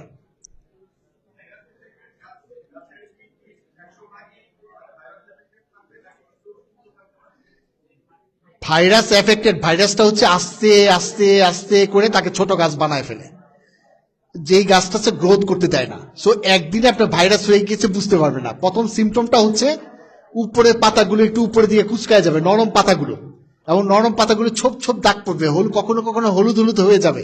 তখনই বুঝতে হবে যে এটা ভাইরাসে ধরেছে। সেই অবস্থাতেই আপনাকে সরিয়ে ফেলতে হবে, নাহলে কিন্তু অন্য গাছে চলে যাবে। আমরা নেক্সট যাচ্ছি গ্রিন বাংলাদেশের আপনারা যারা মেম্বার আছেন তাদের কাছে আমি কৃতজ্ঞতা প্রকাশ করছি যে আমার মতো একজন নগণ্য মানুষের কথায় আপনারা এখানে এসে হাজির হয়েছেন। গ্রিন বাংলাদেশের পক্ষ থেকে ধন্যবাদ জানাচ্ছি। এই গ্রিন বাংলাদেশের সমস্ত কার্যক্রম মেরিয়াপা সব আইডিয়া দেয়, মাহবুব আছে যেটা আমরা প্রিয় আমার বন্ধু, এগুলো সবগুলোর আইডিয়াগুলো ওদের থেকে আসে, আমি শুধু এক্সিকিউট করি। তো আপনাদের কাছে কিছু রিকোয়েস্ট আছে গ্রিন বাংলাদেশের পক্ষ থেকে। সেটা হলো, প্রথমত কৃতজ্ঞতা প্রকাশ করলাম, সেটা হলো আমরা আজকের অনুষ্ঠান, কালকের অনুষ্ঠান, আপনাদের গাছে ফুল ফুটলো, আপনার গাছে ফুল হচ্ছে না, সমস্যাগুলো, সলিউশনগুলো, সাকসেস স্টোরিগুলো, অথবা আপনার ভালো লাগা মন্দ লাগা, এইগুলো একটু ফেসবুকে আমাদের গ্রিন বাংলাদেশে লিখবেন, পোস্ট করবেন। আর যদি কারোর পোস্ট যদি ভালো লাগে সেটা একটু শেয়ার করবেন। কে শেয়ার করবেন? গুড। না এই দিকে নিয়ে আসবো, সামনে নিয়ে এসে দিব। হ্যাঁ, আমার আরেকটা কথা বলি, আমার স্টুডেন্টরা আসে আর যায়, মানে দেশের বাইরে চলে যায়। তো এক সময়ে স্টুডেন্টরা আসে এবং তারা এসে কিন্তু এই গ্রিন বাংলাদেশকে ভালোবেসে অক্লান্ত পরিশ্রম করে। আমি তাদেরকে ধন্যবাদ জানাচ্ছি। তাহলে মেরিয়াপা কোন দিকে? মেরিয়াপা তো এদিকে। হ্যাঁ, এখনই কথা বল। আচ্ছা, আমি শেষ করার পরে মানে হচ্ছে আইডিয়ার ব্যাংক। এই যে দুই পাশে চারপাশে শুধু আইডিয়া আপনাদের নিয়ে, নানাবিধ আইডিয়া আছে, এই আইডিয়া নিয়ে শেয়ার করবো হয়তো। পোস্ট দেওয়ার জন্য রিকোয়েস্ট করছি। আপনারা কথা দিয়েছেন পোস্ট দিবেন, যার পোস্টটা ভালো লাগবে তাকে এপ্রিসিয়েট করবেন এবং শেয়ার করে দিবেন। আমরা চাই সবাই জানুক যে আমরা আজকে ছুটির দিনে, এইরকম একটা দিনেও লেপের নিচে থাকার কথা ছিল না আজকে। হায় আপনারা লেপ ফেলে দিয়ে চলে আসছেন এখানে, আলহামদুলিল্লাহ। সেটা এখন হচ্ছে গত বছর যারা পোস্ট করেছিলেন এবং আগামী 26 সালে যারা পোস্ট করবেন, 25 সালে পোস্ট করবেন, 26 সালের এই দিনে আমরা কিন্তু হিসাব করি কারা আমাদের গ্রিন বাংলাদেশের অ্যাক্টিভ মেম্বার ছিলেন। তাদের জন্য একটু কষ্ট করে এই পাশে মেরিয়াপা লাইটটাল। আচ্ছা, হ্যাঁ, মেরিয়াপা ওই পাশে একটু দাঁড়ান, মানে মেরিয়াপাকে একটু কষ্ট দিচ্ছি। হ্যাঁ, মেরিয়াপাকে কষ্ট দিচ্ছি, উপরে দাঁড়ান আপনি। আমরা অ্যাক্টিভ যারা বিভিন্ন সময় ছিল তাদেরকে অবশ্যই এনকারেজ করছি, আমরা থ্যাঙ্কস দিচ্ছি। মজার ব্যাপার হচ্ছে কি, আমি কালকে না 2 দিন ধরে ঘুরছিলাম, শত শত মানুষ হচ্ছে অ্যাক্টিভ। আমার স্টুডেন্টকে বললাম বড় বিপদে পড়ে গেলাম, সবাই তো অ্যাক্টিভ। হ্যাঁ, ইমাম ভাইয়ের অত্যাচার থাকতে পারতেছি না, কারো মানে এত পোস্ট যে অত্যাচারে থাকা যাচ্ছে না। সো এখান থেকে সিলেকশন করা টু ডিফিকাল্ট। তো আমি প্রথমেই ক্ষমা চাচ্ছি যে হয়তোবা আজকের দিনে আমি আপনাকে সবাইকে দেওয়া লাগতেছে, এর জন্য মাত্র 3 জনকে 3টা উপহার দিব। এই নয় যে আপনারা কেউ অ্যাক্টিভ না, কারণ অ্যাক্টিভ হচ্ছে সবাই। তো সেখানে আমি চাই যে ছবি দেখার সাথে সাথে আমরা হাততালি দিব, দেখি প্রথম কে আছেন। Active member award 2024 Farzana Shakil. কে আপনি? একটু সামনে আসতে হবে। যে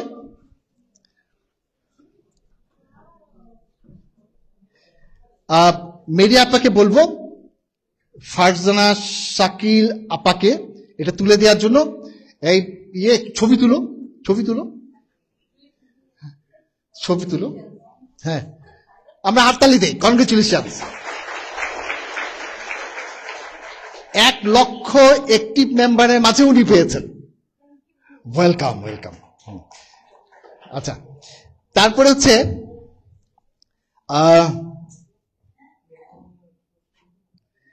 অ্যাক্টিভ মেম্বার্স অ্যাওয়ার্ড বীরু চৌধুরী। কে আপনি? হ্যাঁ, আমাদের বীরু ভাই, সবাই হাততালি দেন।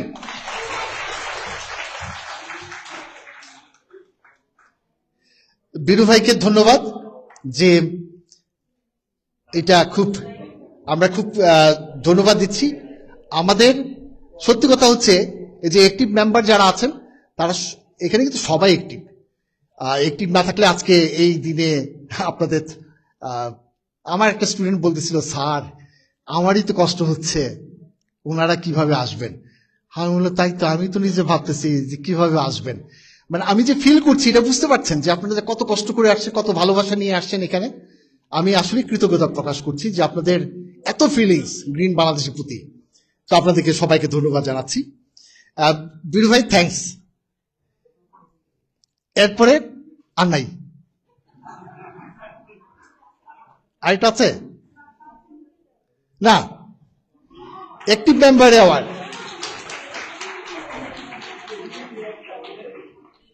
রুবি আপা।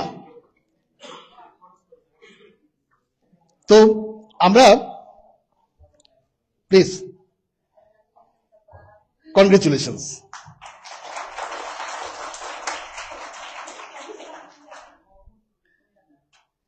কনগ্রেচুলেশন, আমরা 3 জনকেই কনগ্রেচুলেশন জানাচ্ছি। আমরা আগামী বছর এবং প্রতি অনুষ্ঠানে আমাদের কিছু না কিছু থাকবে, হয়তো অ্যাক্টিভ না, তখন হয়তো অন্যরকম থাকতে পারে। ঠিক আছে? হ্যাঁ, লেডিস। ও 2 জন লেডিস আসে না, এটা আমাদের আসলে আমরা কিছুদিন অবজার্ভ করেছি, মানে বেশি হলে 3 মাস অবজার্ভ করে আমরা ডিসিশন নিয়েছি এই 3 জনকে দেওয়ার জন্য। আমরা এই বছর আগামী বছরের জন্য এখন থেকে প্ল্যান করব অ্যাক্টিভিটিস গুলো। সবাই অ্যাক্টিভ, সবার জন্য সবাই হাততালি দিই। গুড। এখন একটু কথা বলি। কাশিমপুর, ওই তো কাশিমপুর, ও তো কাশিমপুরের মালিক। আচ্ছা, এখন একটু কথা বলে শেষ করছি, তারপরে মাহবুবকে দিয়ে দিব। আমরা এইবার সবাইকে মিয়াজাকি ম্যাঙ্গো দেওয়ার কথা ছিল, আমি সেই লক্ষ্যে কাজ করেছিলাম। আমাদের চারাগুলো ঢাকা শহরে অনেক দাম, আমি সর্টিং করে একটা জায়গায় গিয়েছিলাম, সেখান থেকে আমি নিজে থেকে অনেক শ্রম দিয়ে অনেক কিছু করে আমি একটু কম দামে আমি কালেকশন করেছিলাম। কালেকশনে কুরিয়ারে আসার সময় আমারই ভুল হয়েছিল যে আমি আসলে আমার ভুল, আমার অনেকগুলো চারা তারা লম্বা গাছ তো বেঁধে যখন নিয়ে আসছে, সে গাছে যে গ্রাফটেড গুলো জায়গা আছে, গ্রাফটেড জায়গাটা ভাঙছে, মানে বেঁধে নিয়ে আসছে। গ্রাফটেড জায়গাগুলো সবগুলো খুলে গিয়েছে, ম্যাক্সিমাম গাছগুলো খুলে গিয়েছে। সো আমি আপনাদের কাছে সরি বলছি যে আমার ইচ্ছা ছিল, আর যেহেতু এটা সময় লাগে তৈরি করা, আমি আগামীতেও কথা দিচ্ছি যে আপনাদের কাছে সেভাবে কালেকশন করব অনেক ভালো ভালো গাছ। আপনারা করবেন কি, যেটা হচ্ছে যে কি গাছ হলে ভালো হয়, যেমন আগামী পোস্টটাই হতে পারে আপনার পছন্দের কি গাছ হলে ভালো হয়, সেই লক্ষ্যে আমরা চেষ্টা করব যে ম্যাক্সিমাম ওপিনিয়ন যাদের হবে সেই গাছগুলো আমরা কালেকশন করার জন্য চেষ্টা করব। মিয়াজাকি আমে গ্রাফটেড চারা দেওয়া হবে। এইটা আমটা হবে একদম অরিজিনাল মিয়াজাকির যে গাছ, মাদার প্ল্যান্ট, সেখান থেকে কালেকশন করা, এবং সেটার আমগুলো হবে খুবই ব্রাইট কালারের। এক এক সময় এক একটা কালার তৈরি হয় মিয়াজাকি আমের, একটু পরে একদম মেচিউর দিকে একটু পার্পলিশ চলে আসে কালারটা। তো আপনারা এই গাছটা নিয়ে একটু যত্ন করবেন, বেশি করে গোবর তো অবশ্যই দিতে হবে, সাথে একটু চুন দিয়ে। আজকেই গাছটা লাগানো দরকার নেই, হ্যাঁ, কারণ জার্নি করেছে গাছটা। সো আপনি একটু রেখে দিবেন 2 দিন, তারপরে আপনি লাগাবেন। আর যত্ন তো অন্য গাছের মতো একই রকম। সো আমি আশা করছি যে আপনাদের কাছে ফল ধরবে ইনশাআল্লাহ। আরেকটা জিনিস হচ্ছে যে এই উপমহাদেশে জাপান ছাড়া নন্দিনী খুব নতুন একটা ফুল। এটা আমেরিকায় এটা খুব পপুলার একটি ফ্লাওয়ার, সবগুলো ফ্লাওয়ার্সের স্টলেই পাওয়া যায়, শপেই পাওয়া যায়। বাট আমরা এটা বাংলাদেশে নিয়ে এসে দেখেছি বাংলাদেশে এগুলো সবগুলো রোসেট হয়ে যায়। রোসেট কাকে বলে এটা বোঝানোর জন্য শুধু একটা এক্সাম্পল দিই। টমেটো গাছ যেমন লম্বা হয়ে উপরের দিকে উঠে, বাট রোসেট যেগুলো হয়ে যায় সেগুলো হচ্ছে বাঁধাকপির মতো হয়ে যায়, একটা নোট থেকে শুধু পাতা বের হতে থাকে। সো এটা বাজারে যেগুলো বিক্রি করে সেগুলো জেরো মূল্য, মানে মূল্য হচ্ছে জিরো। 1 বছর একটা রোসেট গাছ হলে হয়তো 1-2টা ফুল হতেও পারে, না হলে গাছটা কিন্তু শূন্য। তো আমরা রোসেটটা হচ্ছে টমেটো গাছের মতো লম্বা হতে থাকবে, রোসেট ফ্রি। এই লম্বা তৈরি করা ইন্ডিয়াতেও পারছে না, বাংলাদেশেও এতদিন আমরা পারিনি। আমরা অনেক চেষ্টা করেছি, অনেক টেকনোলজি বের করার জন্য, অনেক কিছু হরমোনও ব্যবহার করেছি, অনেক টেকনোলজি বের করে এখন আমরা শতভাগ রোসেট ফ্রি চারা উৎপাদন করতে পারি, যেগুলো আপনি এখন থেকে 1.5 মাস পরেই আপনি দেখবেন আপনার কাছে মিনিমাম 20-25টা ফুল ফুটবে একটা গাছে। সো এই গাছগুলো, এই গাছে যে ছবিটা দেখছেন, এই গাছের বয়স কিন্তু আমরা যে টেকনোলজিতে উৎপাদন করি, সিডটা দেখা যায় না, মাইক্রোস্কোপিক, একদম ছোট। এইটা থেকে আমরা 70 দিন, 65 থেকে 70 দিন নার্সিং করি একটা ঘরের ভিতরে। আপনি দেখবেন সিঁড়ি রুমটার নিচে দেখবেন একটা নন্দিনীর ছবি টুবি দেওয়া আছে। এই রুমটার ভিতরে আমরা কিন্তু 70 দিন, প্রায় 70 দিন রাখি। অনেকেই বলতে পারেন 70 দিন একটা গাছের, টমেটো গাছের বয়স হচ্ছে 70 দিন।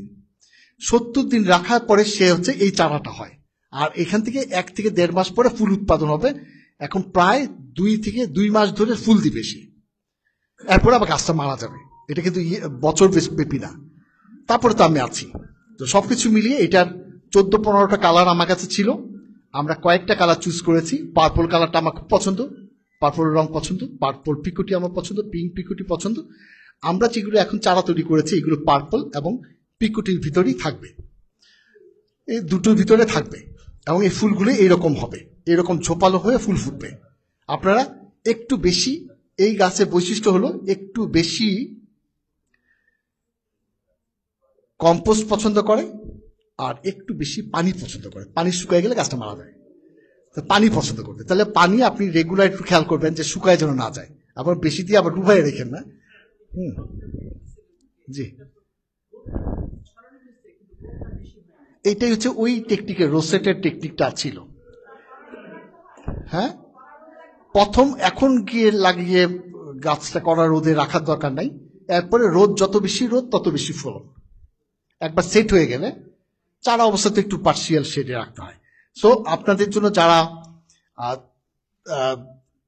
যারা নন্দিনীর জন্য লিখেছেন তারা নন্দিনী পেয়েছেন, আর যারা মিয়াজাকির জন্য লিখেছেন তারা মিয়াজাকি পেয়েছেন। আমি পিপলুর হাতে দেওয়ার আগে রিকোয়েস্ট করব, যারা আজকে উপস্থিত হয়েছেন কিন্তু গাছ পাচ্ছেন না, তাদের কাছে আমি ক্ষমা চাচ্ছি। আজকে আমরা নিচে গাছ দিব, ওখানে রেডি করছে। মিয়াজাকির জন্য একটা লাইন, আর একটা নন্দিনীর জন্য একটা লাইন। যাদের নাম আপনারা দেখে আসছেন, যাদের নাম মিয়াজাকিতে আছে তারা ওই লাইনে দাঁড়াবেন, এই পাশের লাইনে। ওই পাশে যাদের নাম নন্দিনীতে আছে সেই পাশে লাইন দাঁড়াবেন। আমাদের কাছে যেহেতু আমি প্রথমেই বলেছি যে গাছ আমি বেশি এনেছিলাম, কিন্তু গাছ মারা যাওয়ার জন্য সবাইকে দিতে পারছি না, সেটার জন্য সরি। আপনারা যতজন উপস্থিত হয়েছেন তারা যাদের নাম লেখা আছে যেই লাইনে, সেই লাইনে কাইন্ডলি একটু দাঁড়াবেন, আর আমরা চেষ্টা করব সবার হাতে পৌঁছে দেওয়ার জন্য। এখন আমি পিপলুকে বলছি, পিপলু আমি শেষ করছি এখানে। আমি একটা রিকোয়েস্ট করব আপনার কাছে, আমরা সবাই সবার জন্য দোয়া করব যেন আমরা সবাই এই নতুন বছরটায় সবাই সুস্থ থাকি, সুন্দর থাকি। সুস্থতা হচ্ছে সবচেয়ে বড় আল্লাহর নিয়ামত। আল্লাহর কাছে প্রার্থনা করবেন আমরা সবাই মিলে যেন সুস্থ থাকি।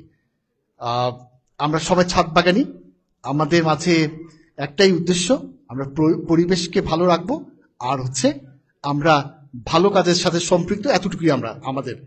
এই পর্যায়ে আমি মাইক্রোফোনটা মাহবুবকে দিচ্ছি, আপনাদের স্বপ্নগুলো সে হয়তো সাজিয়ে দিবে। ধন্যবাদ সবাইকে। ধন্যবাদ স্যারকে। স্যারের জায়গাটা দখল করলাম কয়েক মিনিটের জন্য। একটা পোস্ট দেখছেন বোধহয় অনেকেই, যে আমরা একটা শিক্ষা সফর করতে চাই। গত বছর করতে পারি নাই, তার আগের শুনতে পাচ্ছেন না? আচ্ছা, স্যার তো লেকচার দিয়ে দিয়ে অভ্যাস হয়েছে স্যারের জোরে জোরে কথা বলে। আমি যখন ট্রেনিং করাইতাম তখন জোরে বলতাম, এখন অফিসে বসে বসে কাজ করি তো জোরে কথা বলতে পারি না। আমি গত 2 দিন আগে একটা পোস্ট দিয়েছি